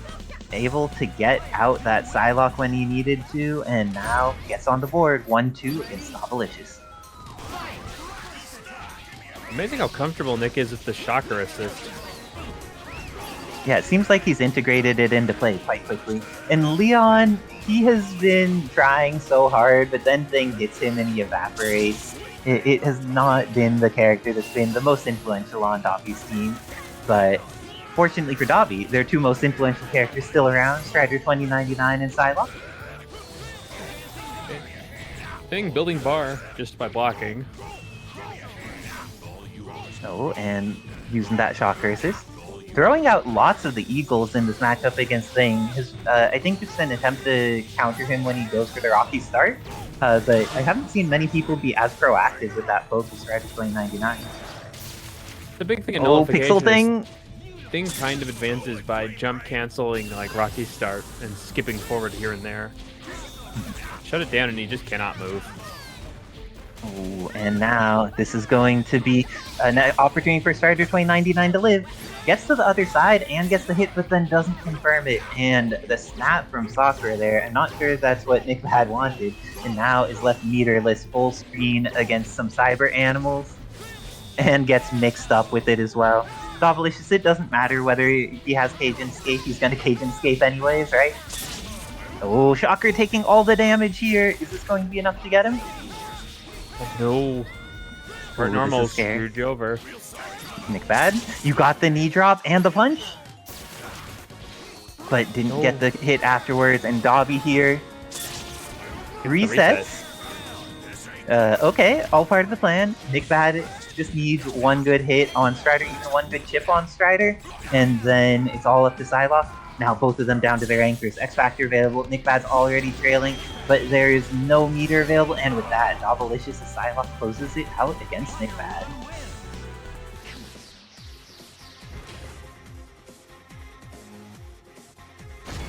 Very nice work to Dobbilicious, and also nice work to NickBad. He's been sticking with new stuff even though it is challenging to learn. So nice stuff to NickBad, but Dobbilicious too strong, making it into winner's final.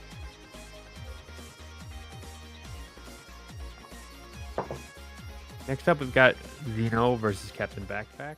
We've seen this team out of Toji before. Leon is an American treasure. I mean, didn't he protect the president's daughter or something? I never played Resident Evil before, but I heard that he did some work in those fields. And the wizard Tim has returned from casting his spell.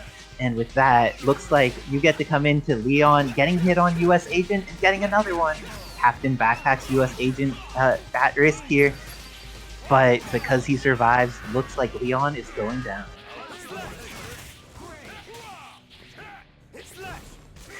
Oh. And rolled into some lows. This is going to be the end of Charlie. Gets the bounce off of the low, but didn't have enough hit stun deterioration left in order to go for that confirm. This is going to be... Why don't you OTG Zito? Or Toji. Toji loses the Charlie, but now still has Guile. Guile's a great character. Y'all have seen me mash some Guile this evening. Zeno, or Toji, going in factored, but didn't get the confirm off the Sonic Boom. Let's see how he ends up approaching Iceman with Gambit assist. Who gets the hit and goes into launch. This is going to finish, but instead is going to whiff super.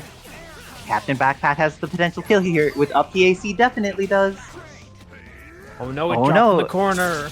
And with that, Toji ready for it. Confirms on Gambit, doesn't quite get the kill, but this time going to drop it yet again. Everything has worked wrong for Toji on these confirms. The CaptainBackpak giving many opportunities for Toji to take this. CaptainBackpak, you have X Factor in 5 meters. Please just shift these characters. You don't need to fight as much as you're fighting. Reminder to everyone, when your opponent's already used X Factor and you have safe ways to use meter and neutral and you have X Factor, don't fight them if you don't have to. If you don't have to fight the character, you can't lose to them. If you go in and fight them when you have all these resources you could use to not fight them, there's a chance that they will just do something godlike and win. And Toji trying to do that godlike winning thing. This time Guile comes in on point, gets to work with the full power of a team, and Charlie gonna take some damage here. Gambit catching both of them. I'm actually a little surprised. Often it's possible for Gambit to get hit from above there, but that was a great reset there by Toji. Going to go straight into the Sonic Hurricane, has the HC available. I don't know if this quite kills because it hits on the top ones instead of all of them, and because of that, Gambit is still alive. You do, however, get great Oki off of it. Oh, Iceman and X Factor, throwing some of these ice beams. Toji out calling here. your assist here. I also like hesitating to call assist when it may have some risk involved, but gets the tag into Leon, which gives the opportunity for Toji to get both of his characters back up to full, especially if there's a need for an X Factor. Ends up going in as soon as that X Factor's done, just wants to scrap with this Iceman, but misses the combo, ends up on the opposite side of expectations. Do you think we're seeing level 3 here? I think, yeah. And Or the the level X 3 Factor comes time. out. That's going to deal with the remainder of X Factor, and Charlie is going to lose about 2/3 of his life. He regens a little bit more because of the time it takes to kill, but it's still going to be in a situation where Iceman could do some damage if he gets an actual hit here. And some Ice Beams. Let's see how Toji attempts to approach in this matchup. He has 2 characters and gets in there with Charlie. This should be the end of... Oh no, didn't get the follow-up! When you do the charge move, you need to use the follow-up in order to OTG. But Toji going up 2-1 against CaptainBackpak.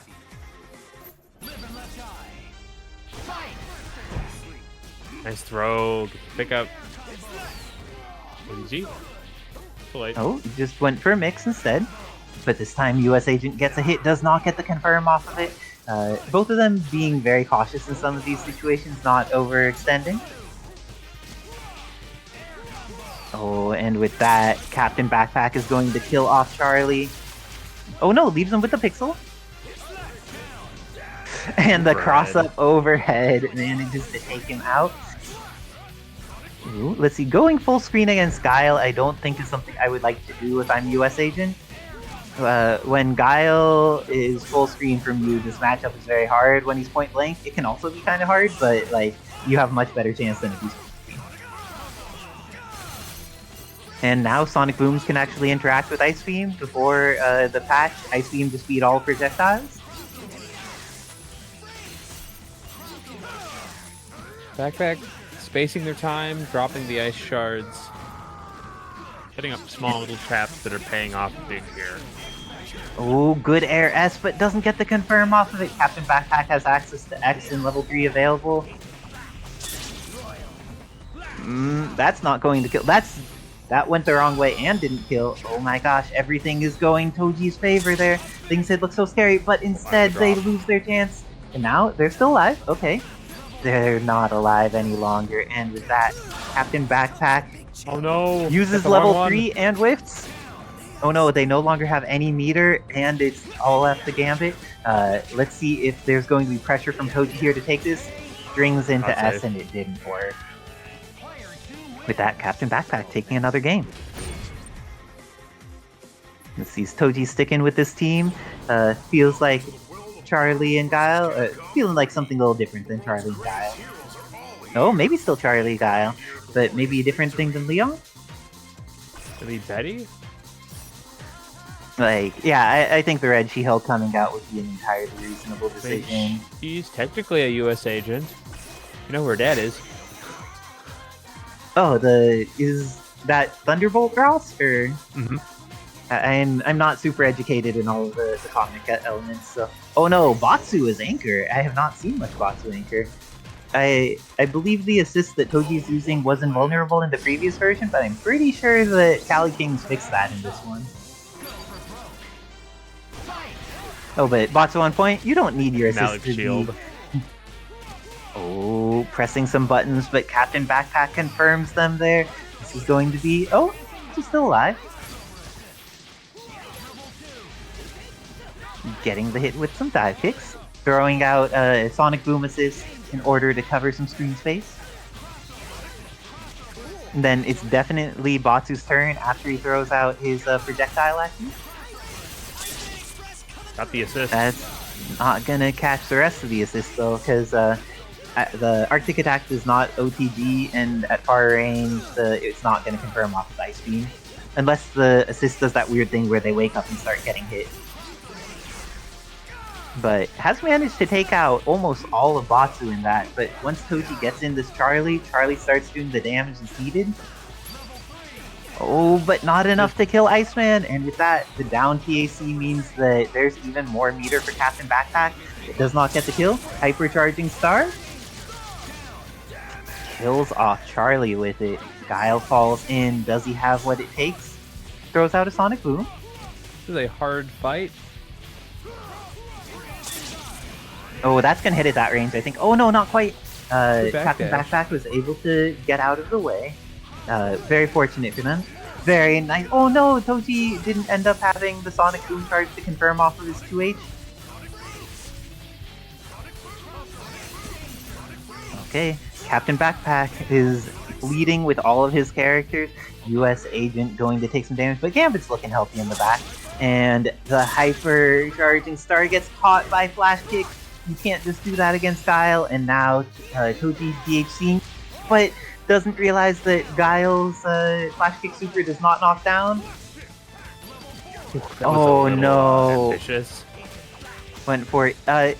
He could have made it safe with assist. Maybe the assist didn't come out, but light Flash Kick is safe. Oh, that didn't quite work. Let's see if X Factor is used by Toji. It is not. Saved up for Batsu. Let's see. Cajun escape. And the dive kick works out. But the follow-up on dive kick does not. Pixel Box is still alive. You cannot tip someone while they're in X Factor. No, that super is still pretty safe. But CaptainBackpak, so good, taking it over Toji. Yeah, people are commenting that. Does Zeno know what the OTG is for Charlie? Oh, the people going in on it. Well, Zeno was winning neutral. Except whatever he says, he wouldn't be able to say their catch lines when they do the moves, unfortunately, since I don't think Kirby can speak. Poyo. That's how you say Charging Star in Kerbinese. But it looks like Joker showing he does know the OTG for this character, but didn't get it in time, and now is getting mauled by some Spider-Gwen. And I don't know if she's quite gonna kill here. Oh yeah, this is built up to almost enough meter for the 3 DHC, but it's only going to need 1 in order to finish this off with guns. And now has the incoming mix-up available on Sentinel because of how it kills. Throws a grenade, tries to control airspace, but doesn't manage to quite get it. And Joker, happy to just get to the opposite side of the screen, catches her with some Hyper Sentinel Force. Very good work by Joker, but really great assist summon by Renard, using that Buster in order to control the ground. And now it's a little bit scarier for Sentinel to try and do anything, because if he gets shot, it still hurts even though he has all that life. Renard is building so much bar here. Renard also getting control of the ground with Incendiary, and Cyclops has not been hitting Renard, but he has been landing in Incendiary afterwards. Ooh, got the hit on X! Oh no, drops the hit on X! Very good pressure here. Let's see if Joker's going to be able to finish her off. This is looking like it. It's all up to X, but X has only a fraction of his life left. Blocks the Cyclops, throwing out some sights. Ooh, that was scary. And the summoning of Cyclops is pretty dangerous right now. It needs to be somewhat cognizant of what's going on. Let's see how Joker ends up approaching this. X Factor almost done for Renard, so is Joker going to become more aggressive as soon as he sees X is done? Buster release and then jump. Oh, and with that, X is going to die. Joker taking the first game against Renard. Found the fault in X's play, looked for the gap, and punished very effectively. Yeah, you need to be ready. When people have instant beam DHCs, you need to respect it. And Spider-Gwen getting an opportunity to get out. Happy birthday there, but going to get the hit on Charlie. This is why you need to confirm both of those characters instead of letting either of them live. Ooh, the Gene Splice confirms, but doesn't quite get the Moonsault in order to confirm the way they want it. Now, Renard's going to be able to get this kill without spending any meter. That's very fortunate for him. Ooh, but we've seen Marvel 2 Sentinel running away, and Renard's kind of just like letting him run when he runs. Hasn't been trying to do much on that. And this is going to get both of them. Spider-Gwen goes down. X takes a lot of damage, but this second super is not going to hit. S.T.A.R.S still can punish with her own super. Ooh, didn't quite get the timing for it. Oh no, don't bringing in X is pretty scary here, but decides that they want the X in even though he has all that red life. Going back out, I assume? Oh, waited to try and bait out that optic blast, and now is going to be able to kill off Cyclops as a result. This is looking very, very possible for Renard. And Joker, he's been running away pretty effectively with Marvel 2 Cent. Let's see if he's able to do that during this X Factor time, or if it's going to be a situation where Renard's actually able to catch him. Oh, almost had to confirm off of that. Hit with the knee drop, but didn't confirm. Jill is gonna go down. Okay, this is looking like there's enough X Factor time left for Joker that they're pretty heavily favored, but X strong character against all types, including Marvel 2 Sentinel. Let's see how, we've seen Joker use a lot of Hyper Sentinel Force to try and take control of neutral. Let's see if they continue to do that, or how they're going to approach this X matchup. The cross under from Renard was too real. But, that was a really weird interaction. But very nice stuff. Renard controlling his vertical positioning, going into Buster, and now Joker needs to do something pretty good if he wants to succeed here. But Renard, too clutch with X. Had to go through the last bit of Marvel 2 Sentinel's X Factor, just was patient. And with that, Renard tying it up 1-1 against Joker. Charlie not playing a big influence on this, but maybe this will change. He's gotten hits, but they just haven't confirmed it to anything substantial yet, unfortunately. But Renard, on the other hand, when Spider-Gwen gets a hit, that thing has very consistently confirmed into something substantial. Oh, and Gene Splice went the wrong way, didn't end up protecting Joker in the reset. Okay, flash Oh, install. got the hit. Got the hit. Gets another one, but doesn't get the confirm, and now the confirm's available for Joker. He didn't get the OTG either, unfortunately. Darn, Charlie is just not quite getting the things he wants this set. Oh, going to get X, however. This is going to confirm with Hyper Sentinel Force. Has access to... went for some stuff, but didn't quite get the confirm they desired. Ooh, and good block by Renard, ready for that Gene Splice to come out. So much meter available for Renard that it's actually, even though there's a substantial life lead for Joker, the meter lead for Renard is pretty scary for them to deal. Oh, the confirm was there! And triple hyper is going to do so much damage, and potentially had the confirm on Sentinel, but it didn't work out. Pixel X, will he get to survive? He does not. Let's see, Joker coming in with the Sentinel. Has the confirm available on S.T.A.R.S still. Doesn't quite get it. Marvel 2 Sentinel in a great position for this, and especially when that Gene Splice ends up back. I think Renard's trying to slow this down, but this pressure just keeps building. Gets the hit, ready for the X Factor there. Marvel 2 Sentinel has constrained timings on when he could cancel his 2M. It's not just the entire duration of the move. And Charlie's flash went over her. That is so unfortunate. Why is this character so small? I mean, I know she's the Spider-Man small, but it is a lot. I think this... Oh, an X Factor. This may kill if the last hit within X Factor time. It does. And with that, that was looking bad for Renard the entire game, but he was just clutch with the character that's not even intended to be his anchor at the end of that. Good stuff to Renard at making the adjustments that they needed to take that game. Finds the hit. Oh, and Cyclops did not protect Charlie as well as Charlie wanted, and because of that, this looks like Spider-Gwen's going to get the knockdown here. Didn't quite have the hit they wanted, but is still pressuring in the corner. Oh, let's see. Charlie ends up using some Moonsault, not respecting that the Incendiary Grenade is terrifying, and because of it, loses the character without Renard needing to spend any meter. Put it up, front side, back side. Ooh, got the confirm! That would have been excellent. Renard almost had the super height confirm against Sentinel. That's not protected, and here's the hit for Joker. I think that Spider-Gwen's still barely alive, though, because of how this is gonna hit. And with that chance to tag in X, tags in X and saves Spider-Gwen's last little bit. This is, I think, a great decision by Renard, getting more opportunities to keep his team healthy and playing.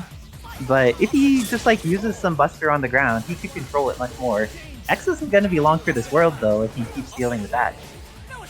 In general, Cyclops drones is the economy on Joker's team. It's where he can get back bar to build up for these Sentinel rushes. Oh, and so much meter available for Renard. Let's see how he decides to use any of it. Oh, Gene Splice comes out.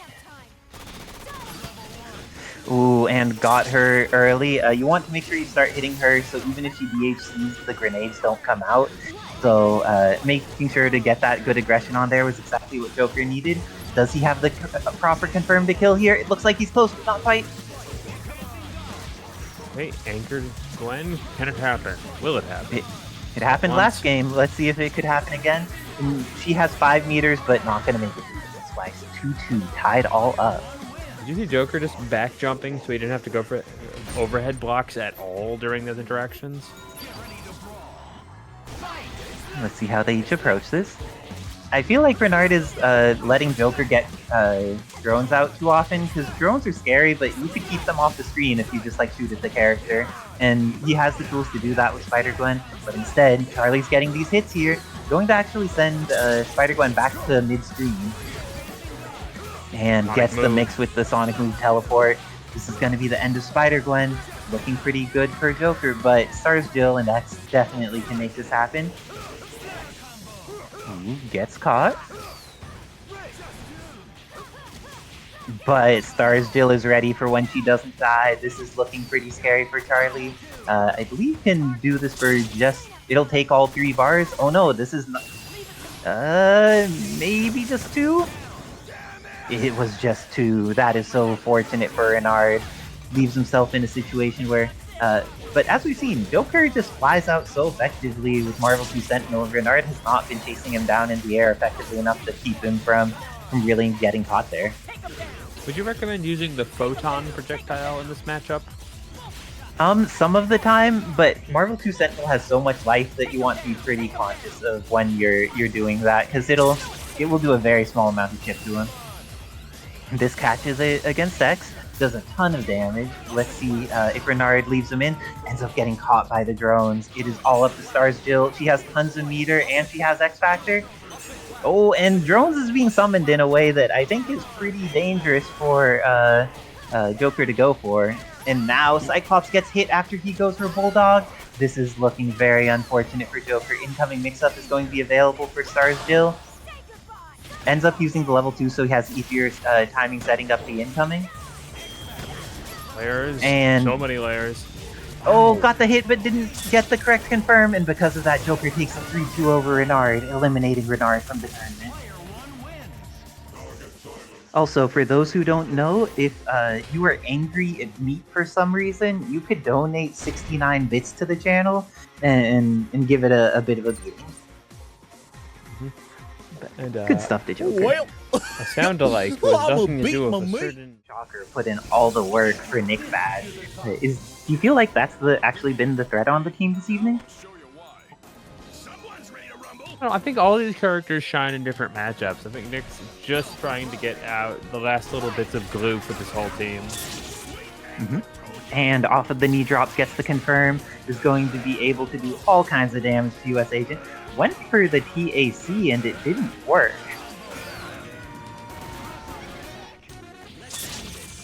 And with that, looks like we're gonna have accidental toss to super and to get hit by only a tiny amount of Arctic Blast. It ended up actually much better for NickBad than it could have. Drain. Wow, still he mixes in the overhead just fine. And doesn't get an OTG there. Going to need to deal with this Iceman, but Iceman is backed into a corner. Let's see, ends up getting the Iceman Express, doesn't have another meter to DHC into Gambit, and because of that, Iceman's gonna go down. There's just so much momentum here for NickBad. Oh, but that momentum might change. X Factor is available. I don't think with just X this will kill, so decides to go for a reset instead. Okay, X Factor here for Nick will kill. Please X. Please X. Okay, if you just kill them without X, that's also entirely fine. You just need to make sure you kill. I'm gonna X that. Oh, that works. And with that, NickBad salvages a situation that needed some salvaging. Oh, it's 950k? It's not even 1 million, Tangrowth? I thought it was at 1 million, but 950k makes sense too. Looks like Thing getting messed up in the corner here. Let's see, US Agent able to build up almost enough meter. The return of the shield builds up enough that if he wanted to DHC he could, but gets the low, going to see if the happy birthday continues. It kills both Thing and Sakura. It's all up to Shocker, but we've seen Shocker do it multiple times this night. Drops the loop, but keeps the pressure. The beam is going to do so much. Didn't invest X Factor, and now US Agent manages to get out with a good half their life in red to get back. And CaptainBackpak with this hit doesn't quite get what they need out of it. Do the Let's wrong see, one. there's another one. Life. Arctic Attack is not going to kill here, and looks like Shocker, extra chance to live, catches the legs with the beam, has another one, gets an extra projectile on screen to almost kill off Iceman, but going to need to deal with this. CaptainBackpak getting back red life, getting the zoning game on, just trying to delay NickBad's X Factor, and manages to take out Shocker. Player 1 wins. Yeah, that's what happens when you spend more time on your costume than you do on training. Go for broke. Okay, so let's see how US Agent, managed to get around the Rocky Start even though their assist got hit, managed to get in with a button, but NickBad, too good on the recovery afterwards, managed to get the start of the combo. Missed their jump cancel, I think, but now US Agent is dead. Oh, and the down TAC killed, but it didn't end up giving the opportunity for NickBad to build meter off of it. Very unfortunate for NickBad, but CaptainBackpak running back with some Iceman. Ice Beam, and has access to the Gambit assist. I would like to see a little bit more assist call. Oh, but if they get the TAC, and it was side, so they still have their ground bounce.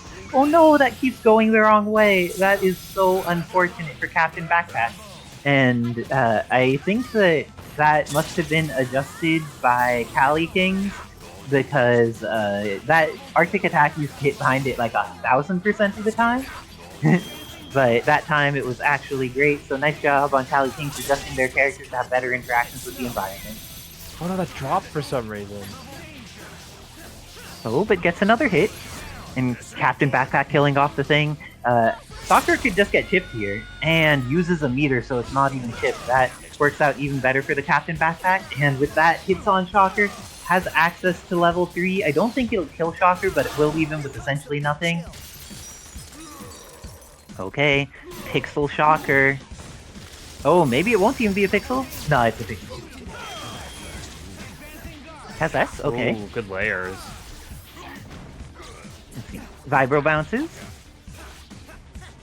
The crouching attacks are getting in there, and now NickBad is starting to run low on X Factor, but has got the hit on Iceman, going to be able to kill him off real quick. Now it's all up to the one-on-one matchup between Gambit and Shocker. Shocker has a little bit of X Factor left and has more meter, but doesn't have the life to take it. CaptainBack finishing him off and going up 2-1 against NickBad. I mean, CaptainBackpak looking kind of nice today.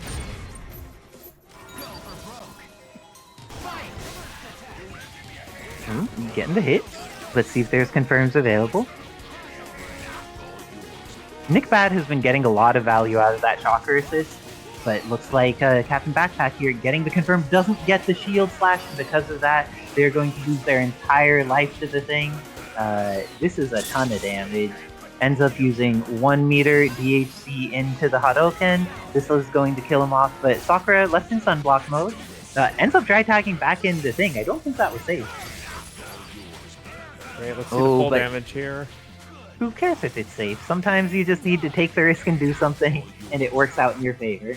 But CaptainBackpak was walking for a while, but not long enough. This is going to be the end of Iceman. Now it's up to Anchor Gambit. How do you feel in the current iteration Anchor or Gambit is on Anchor? Perfectly fine for the situation. His tools are fast, he gets efficient kills, and the stick is so long. Okay, throwing out some cards here. The 52 are doing their damage.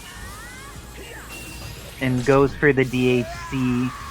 Oh, that was great. CaptainBackpak used the button in the air so there would be both visual signal and an auditory cue to make NickBad go for the DHC, but then managed to land cancel it before the beam came out for Shocker. Brilliant stuff there by CaptainBackpak. It just keeps challenging Gambit with Shocker. It's very risky to do that. Okay, and now Sakura has X-Back. She needs to eat an incoming mix-up though. Do you think she's gonna block it? Better than that. Got a light hit there. Ooh. And X is activated for her. Beams are kind of scary right now, so CaptainBackpak needs to be a little bit restrained, is gonna lose 2/3 of his life, but now she's out a meter. What the? The backside of the bow stack was there, and decides to adjust in case the quarter circle back medium wouldn't have OTG'd properly. Great stuff by Backpack. That Backpack clutch in all the situations, manages to make it on into the learners semis of the tournament. I think, is this the best placing CaptainBackpak has had so far? They are playing very good much, this I think. Though I think that means our next match is going to be Toji/Zeno.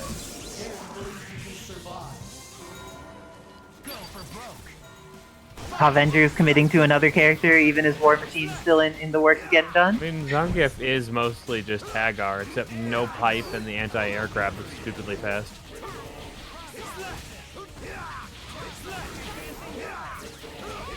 Speaking of stupidly fast, look how fast Tangrowth is trying to maneuver around the Snash. Oh, but Joker is getting in there and Clea goes down.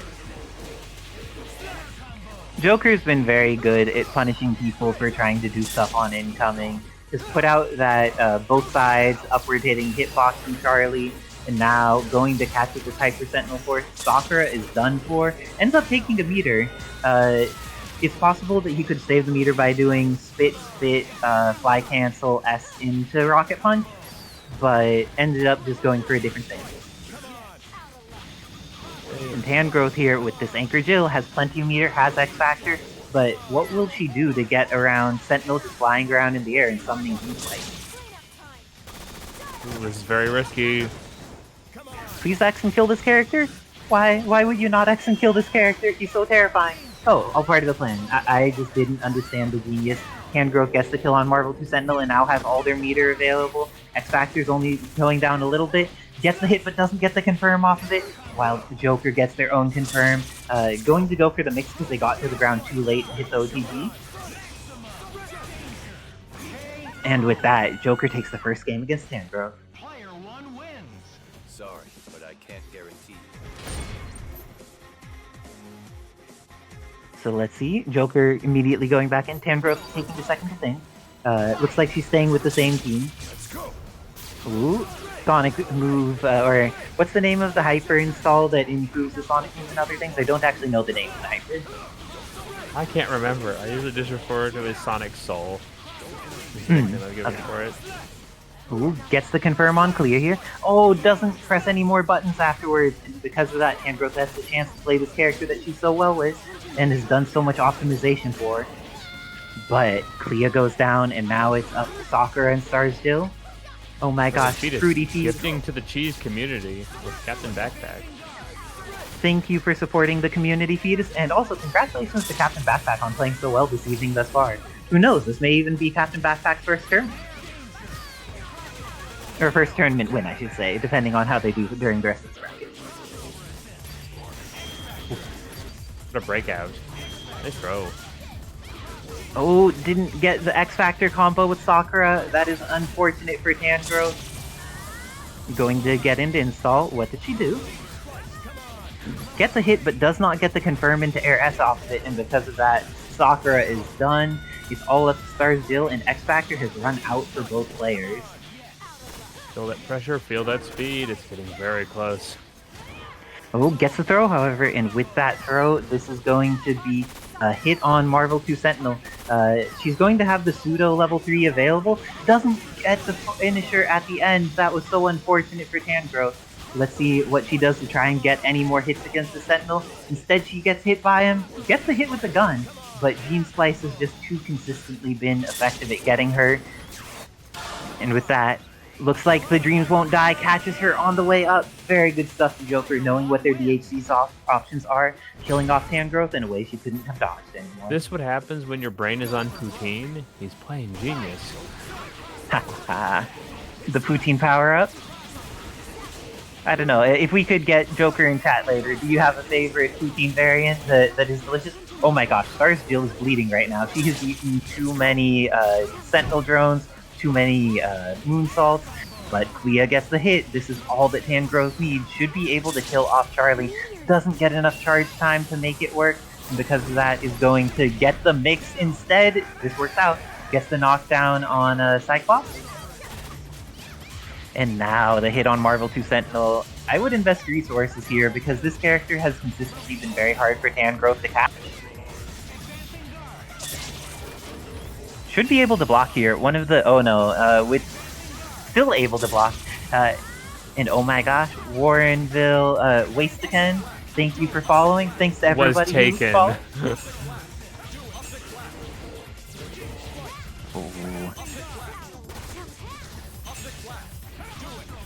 Okay, so let's go with Clea gets the hit and then gets the confirm off of it. This round is looking substantially better for Tangrowth. This is going to kill off Cyclops, and now it's all up to Marvel 2 Sentinel, but this has been one of the characters that's doing the most work for Joker consistently. Let's see, Tangrowth has X Factor and the hit here. Goes into the tag combo, but misses her dash. Now the Hyper Sentinel Force is going to kill off Clea, but S.T.A.R.S Jill still potentially has this opportunity to super jump into need dive. And the Hyper Sentinel Force catches, giving Joker the opportunity and the drones to carry the attack to the end. This is looking like it's Joker's game after it had been looking so solid for Tangrowth. Still the chance. Still the chance. Oh, that would have been it. Oh, there's an underscore in there. Yeah. So it looks like Joker taking that 3-0 over Tangrowth. I'm going to have to hop off in order to play my match against Dobbilicious. Good luck and have fun, Dobbilicious.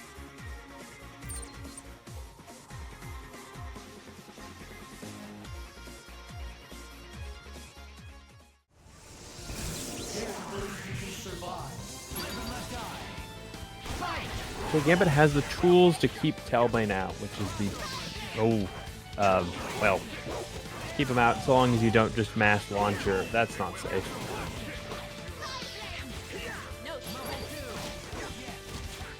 Why is there not confirming that to a kill? Gives one more chance for Dobby here. All things Cajun escape. Kill this character. Do not let them live.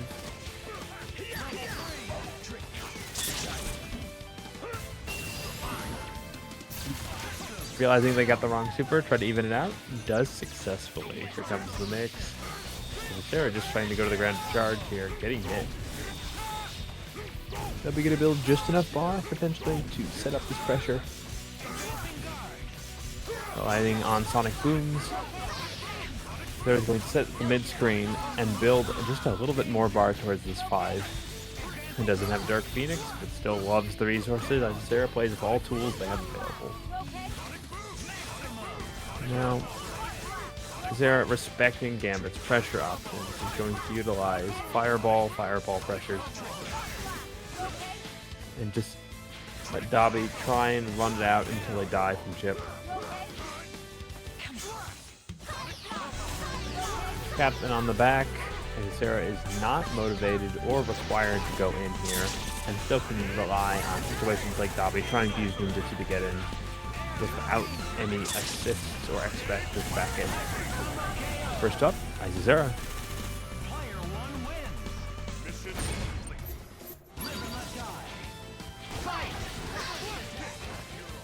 Immediate use of the assist. Talbain on the move. Unable to finish the kill on Guile, going to get as much as I can. Isicera being pushed backwards through the utilization of assists and Cajun escape, leading to a very reliable kill here on Talbain. Oh, nope, got a little fancy, and again, Dobby is barely out of the running to kill Talbain on every one of these exchanges. Isicera gets a quick and easy hit on Strider. This is going to be a kill with 3 bars.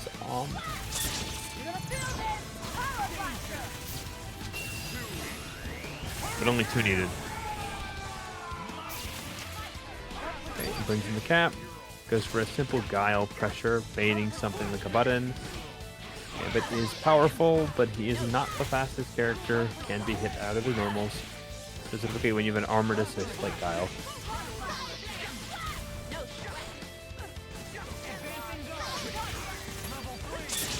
Now, Dobbilicious once again having to play from the back half.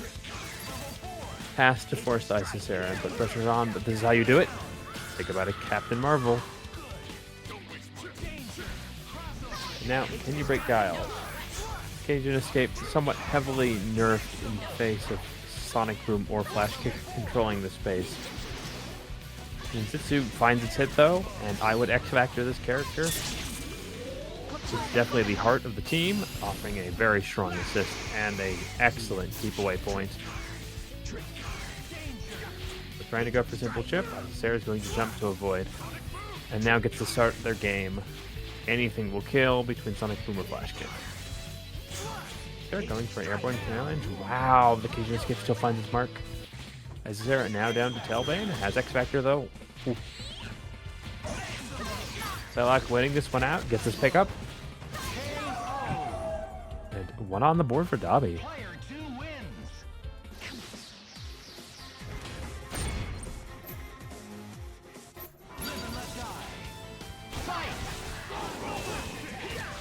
Isicera. Guile getting hit immediately again. And still having some trouble getting through this Gambit. As outside of Beast Cannon, Talbain's normals just aren't able to pierce. He has to stay on top of mix, which can be very difficult when a character can push you back that far, but sure, almost fighting this hit, but ooh, good throw for Gambit. Doesn't get though, Talbain's going to live and potentially get this kill here. Oh, nope, falls out. Forced X Factor after the DHG. But kill for your trouble. Isicera can make this work. Fully intends 2, that's 2 down. Looking to set up the Dark Force pressure and finish off this last character. Isicera's going back into Talbain. Relying on these assists to potentially find their hit. Here we go. Dobby gets the hit. Gets the pickup. Scene of John. A little bit less than almost no X Factor. Wow. That's up the Ninjutsu pick. And they pick it up. Maelstrom to kill. Goes for the fast reps. Oh no. Drop almost screws their day, but here we go.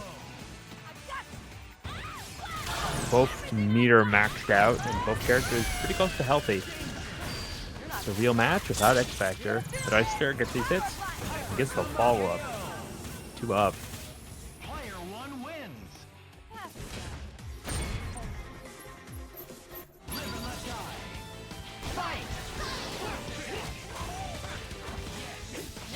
Ooh, good pressure on the cross up. Isicera going for the kill, no doubt. The extension. Ooh, doesn't get the hyper. Goes for a reset. Tried to set up the high-low. Cajun strike becoming a major issue. And they are so close to finishing this kill. Gets the overhead. Cannot confirm it. Ooh, Cajun slash gets this hit. Probably trying to rely on an air exchange.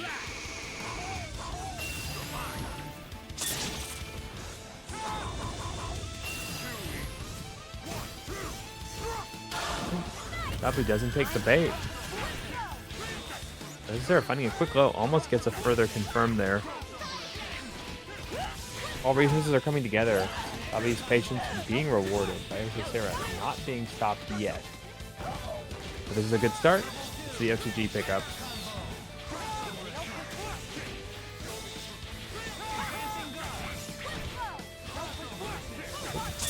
Strider has 2 bars. Oh, falls too fast, but still gets chipped here. Oh, Red Light Legion is not going to punish this, but tries to use Shockwave for the cross-up. Almost gets pressured.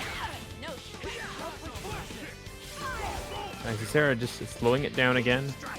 looking for the Cajun and relying on the Guile assist to get out of these pressure. Good call on the beam. Patience very rewarded. Now, Strider has all the tools they need. With X Factor still on the table, but not going to be enough. Now let's let the Psylocke. Until it, Dobby's still confident this character is still alive. Long time from over now. Unable to tag a beast cannon. Psylocke too mobile, too projectile based. They're just trying to burn this X Factor time and not get hit in the process. Now they using the advancing tools. Ooh, didn't spend the bar there. May regret that. Isicera calls out the ninjutsu. Very little scaling. X Factor. Oh no, but gets the low. And that's 3 up. Isicera.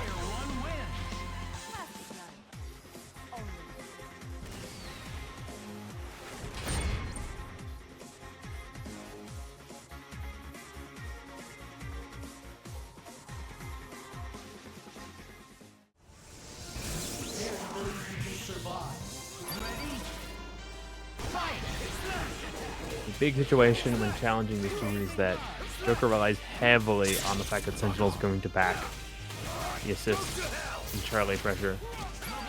US Agent, on the other hand, pretty strong as a solo character, does like the assist to pin, and has the tools to blast through both the drones and potentially pressure from Charlie, but still pretty stubby in terms of range options, and it's caught by the Sonic move pressure. Unable to finish off Gene Splicer, but grounded hit. Joker already progressing very quickly onto CaptainBackpak. Has the extension to build some bar, and here you go. Going for the cancels. Ooh, drops it in the hard part. But oh, too close to the corner. X Factor cancel early, keep him grounded. And that is how you do it. Oh, you did it a little Oh no, late. that's not quite. But pressure still works, right, Wizard Tim? Mm-hmm.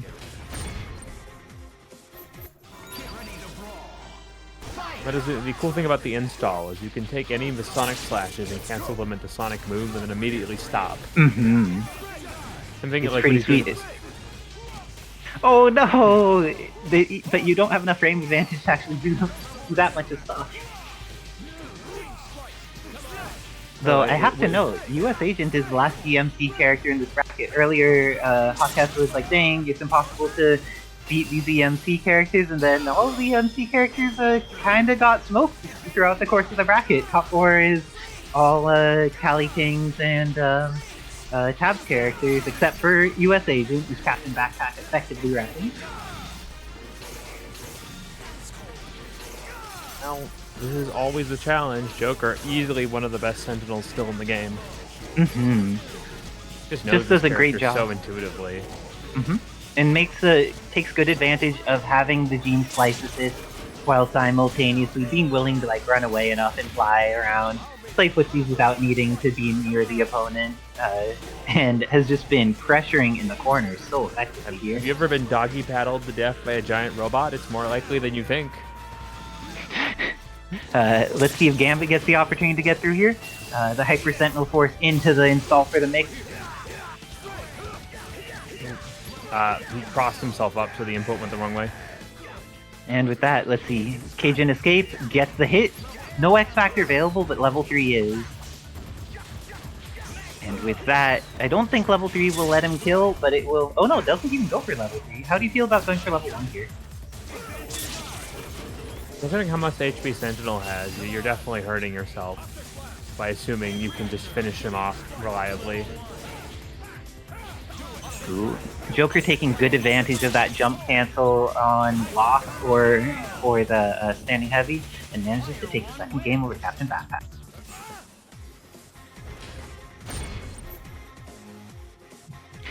Yes, PTX was substantially bigger than Sentinel. People thinking Sentinel is the biggest like fighting game character.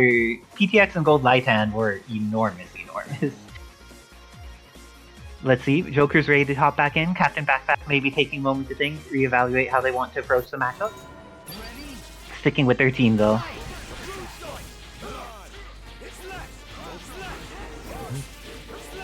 Ooh. Though I feel like Joker has been allowed to summon drones in so many situations and has just been covering them. And US Agent's one of the characters that doesn't really have great ways to counter that. Using that Ice Beam though, let's see if US Agent could get in there. CaptainBackpak playing a little hesitant, probably needs to be a little bit more aggressive if they want to be able to get through with this. Very nice work, blocking by Joker, managed to deal with the overhead. CaptainBackpak manages to get the US Agent out. We're seeing just with Joker's play at the moment, the vestiges of how potent Charlie can be. Because once you start to put an assist into his Sonic move pressure, it can be fakes, it can be unsafe, but very scary overheads. Oh, and gets the catch on him, but because of that, unfortunately, CaptainBackpak, even though the combo didn't work, still ended up dying from that. Now, US Agent in a terrible situation, ends up investing the X-Factor but dies immediately. Gambit with X-Factor 2 draining down quickly. This corner pressure with Charlie has just been doing so much to win the matchup. And now, X-Factor almost done.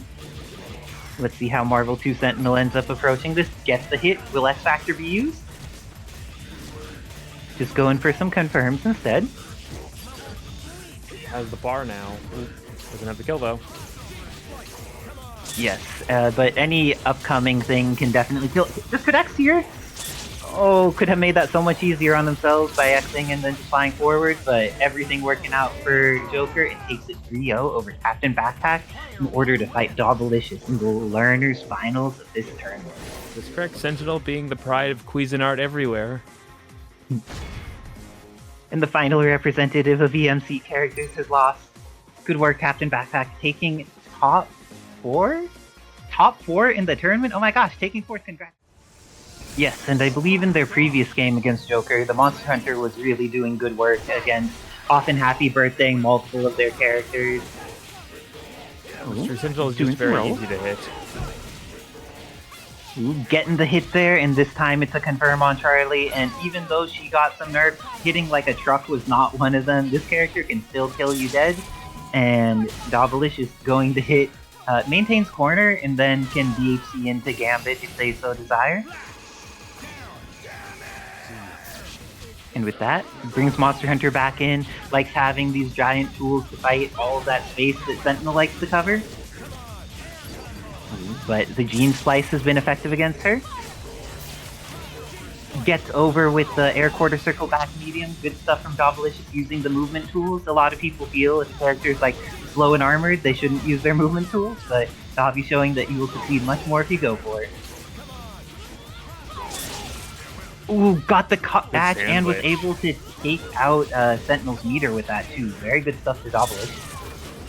You saw, if you can't combo, you can always set up set play for the arrows.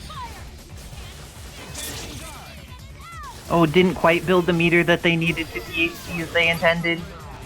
But the dry tag works. Everything ended up salvaged for Dobbilicious there. Gets the hit on Marvel 2 Sentinel. Has the mix available, but Brawns was already used. Will the super kill?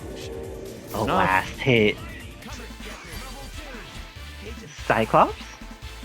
Pressing some buttons on falling. That was very fortunate for them that they didn't get by that F. Very good stuff with the Cajun escape plus Strider animals. Got the wrong direction out of Joker, and now going to be able to kill off this Cyclops and take the first game against Joker in the Learners Finals. Oh, Kevin, it still says loser semis on top instead of finals. Davi definitely made it to winners finals. I think Monster Hunter really did the large push that causes Avalanche against Joker. Yes, so getting rid of her may make it substantially easier. Let's see if that opportunity comes about.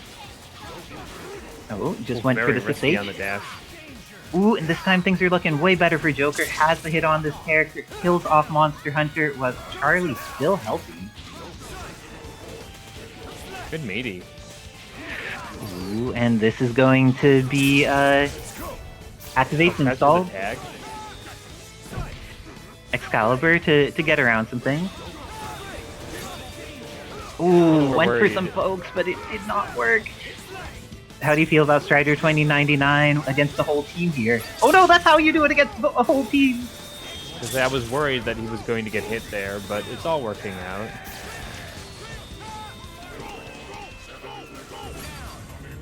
And What are you gonna kills do? off. It looks like giant robots actually do not know how to fight tiny light birds. Let's see, does this kill Strider? Oh no! Ended up getting Gene Splice instead of access to the attack that they Bulldog. wanted. It's the entire mix up there. Level 3 is available. Going to need it. Dobby, are you... Oh, gets the reset. This is favorable for Dobby. Do they have the combo that's gonna work here? And with that, Dobbilicious takes a clutch second game against Joker, going up 2-0. Also, have the for super. anybody who's only watching and not reading chat, apparently Scruffy is extra soft and smells like apples. This is amazing. So...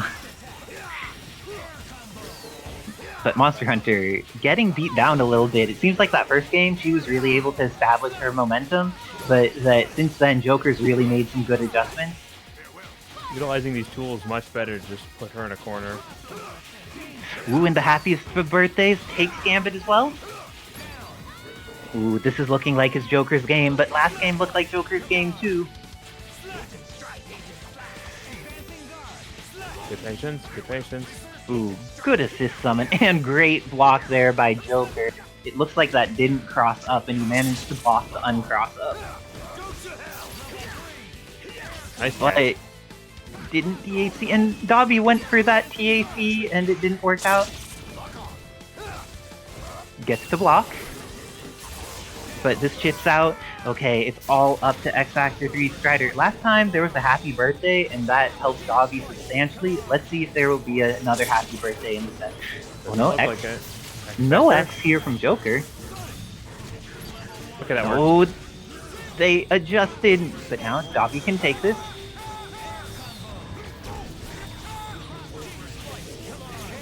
And with that, Joker gets on the board 1-2 against Dobbilicious.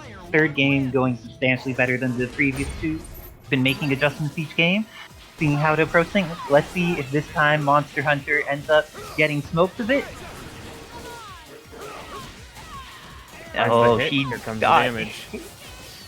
Even though she was hit, she still has so much to contribute. Is going to be able to get into install and also DHC for Gambit's damage. Decides not to DHC for Gambit's damage, and instead, Monster Hunter is going to die here. Yeah, when Takes 2 drones were meters. out, I wouldn't have swung. But there are so many buttons, why would you not swing as Monster Hunter? Oh no, because you may die, and Joker wants to make sure Gambit dies as well. Ooh, has Comes to the dog confirm. battle. And with that, Gambit is going to take a ton of damage. Does the Charlie DHC finish him off? No, and even worse, it was Oh, he didn't punishable. punish. Okay, all up the Strider 2099. Last time didn't quite do it, but this time going to kill off the Charlie. And has access to setting up, uses the bird, and crosses up Sentinel. Are you going to X-Factor, your friend? Can't kill this No character without X-Factor? X. There's no way you're killing this character without X. And Cyclops is about to eat all this damage, and it hits both sides, is going to hit Sentinel. And now Cyclops is done. Is Dobby hit by this? No, gets the block in time. Oh, Has this to be is that patient, X-Factor though. anchor battle.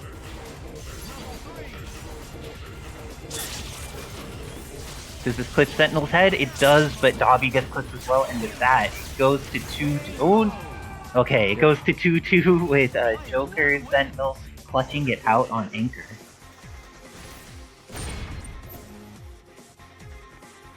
Dobbilicious jumping right back in. That was too close for comfort for Joker, taking another moment to think.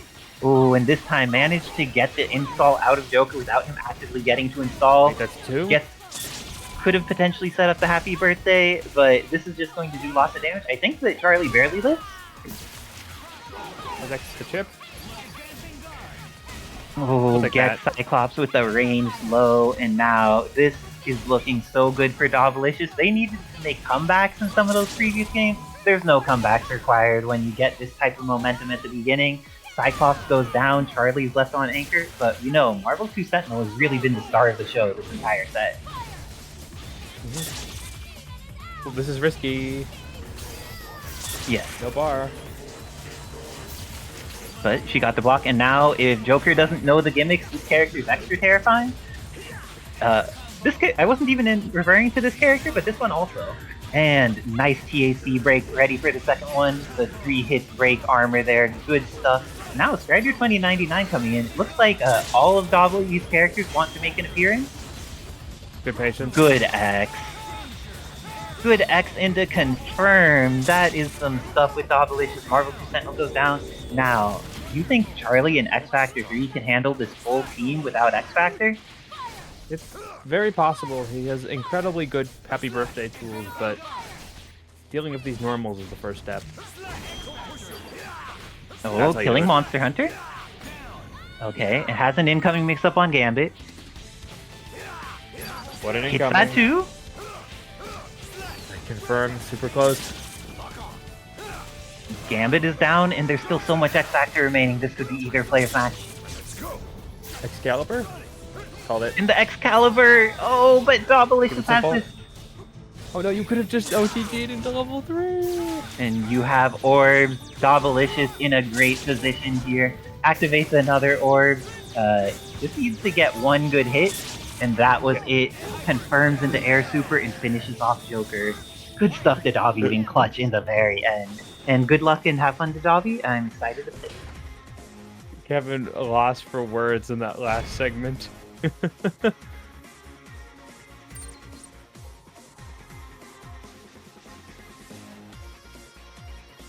Right, we are moving on. Potentially the last 3 matches for Dobbilicious. Isicera rocking the same team. Dobbilicious starting with Monster Hunter. Potential other characters are in their pocket. They really like this team. Goes with the Monster Hunter pressure. Long limbs, great place to start to deal with Talbain. 2 bars means it's guaranteed to kill here. Goes for Demon Blades. Oh no. Major drop. Shockwave's gonna keep it safe. Just a good tag on the assist, but Isicera's turn for pressure. No good for Talbain. Brings in the Guile. Isicera going to rely on blocking and looking for these moments here. Agent Escape. Excellent tool versus a charge character. And 1 bar is all it's going to take.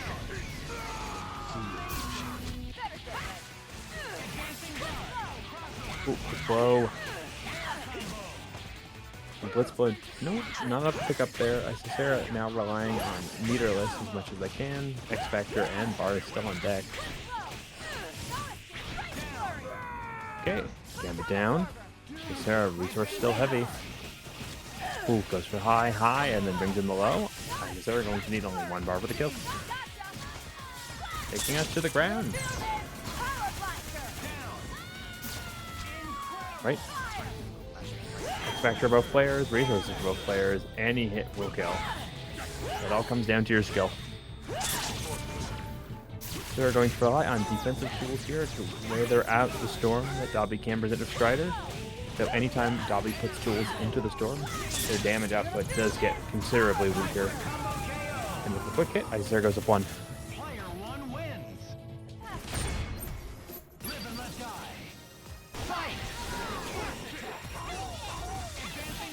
Right. Wow, Isicera knew they couldn't hit anything, going to block. Dobby just putting out pressure. Doesn't have access to the DHC. Isicera just trying to set up the reset here. Finds a cross up, cannot confirm. And no confirms again. Getting away with murder and 2 characters potentially. Ooh, unfortunate last hit. But knock Isicera back out. Find some space. They're not getting the confirm again. Skinny character with wide hitboxes, making this confirm difficult. Ooh, Hyper Beast Cannon gets caught. Good block on occasion escape.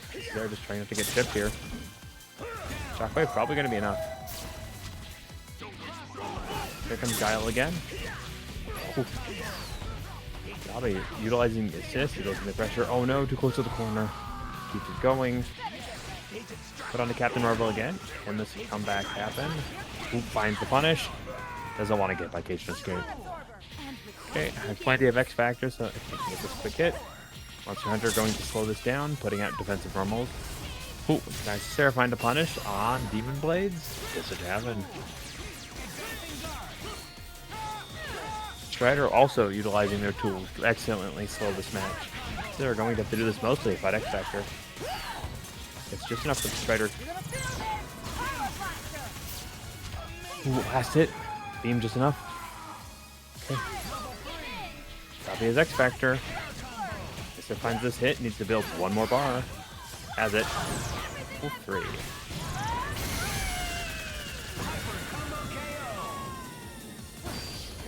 Photon stream, more than enough. They're up 2. One last chance. Will this be it? Or will they win and be able to swap to another character next week? Good hit. Damage building to build this bar. That's 2.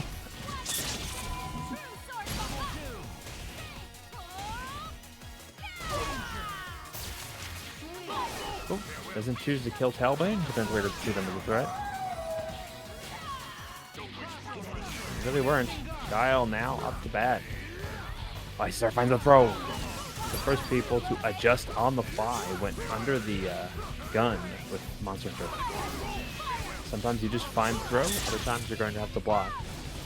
These little decisions that will give you the advantages you need to deal with characters. I think now, once again, has a really good thing going every time Gambit's on screen. Putting on pressure, Cajun escaping when you're not expecting it, and able to break charge at any point in time. Hit available, level 3. Not. And you're going to have to optimize heavily to get these level 2. Just barely builds it. And that is the end of Guile.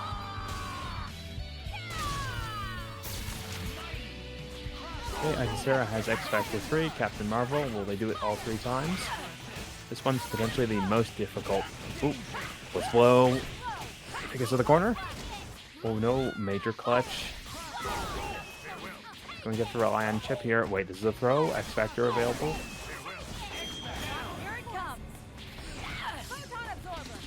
Isicera forced X Factor. Tries to go for the cross up. Dobby's ready. Using blast here. Chip enough. Ooh, unpaid unfortunately.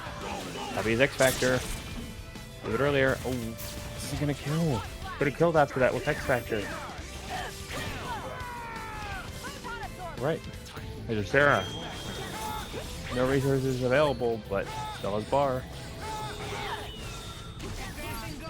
In the event that your opponent has X Factor resources and you do not, Isicera always has the adjustment on deck. Ooh, level 3. Going to utilize the cutscene. Dobby without X Factor isn't going to be able to do much, so burn his X Factor time and no bar. But ooh, walks into the beam and that's up. Isicera coming back 3 times in a row with Captain Marvelous. Take the night.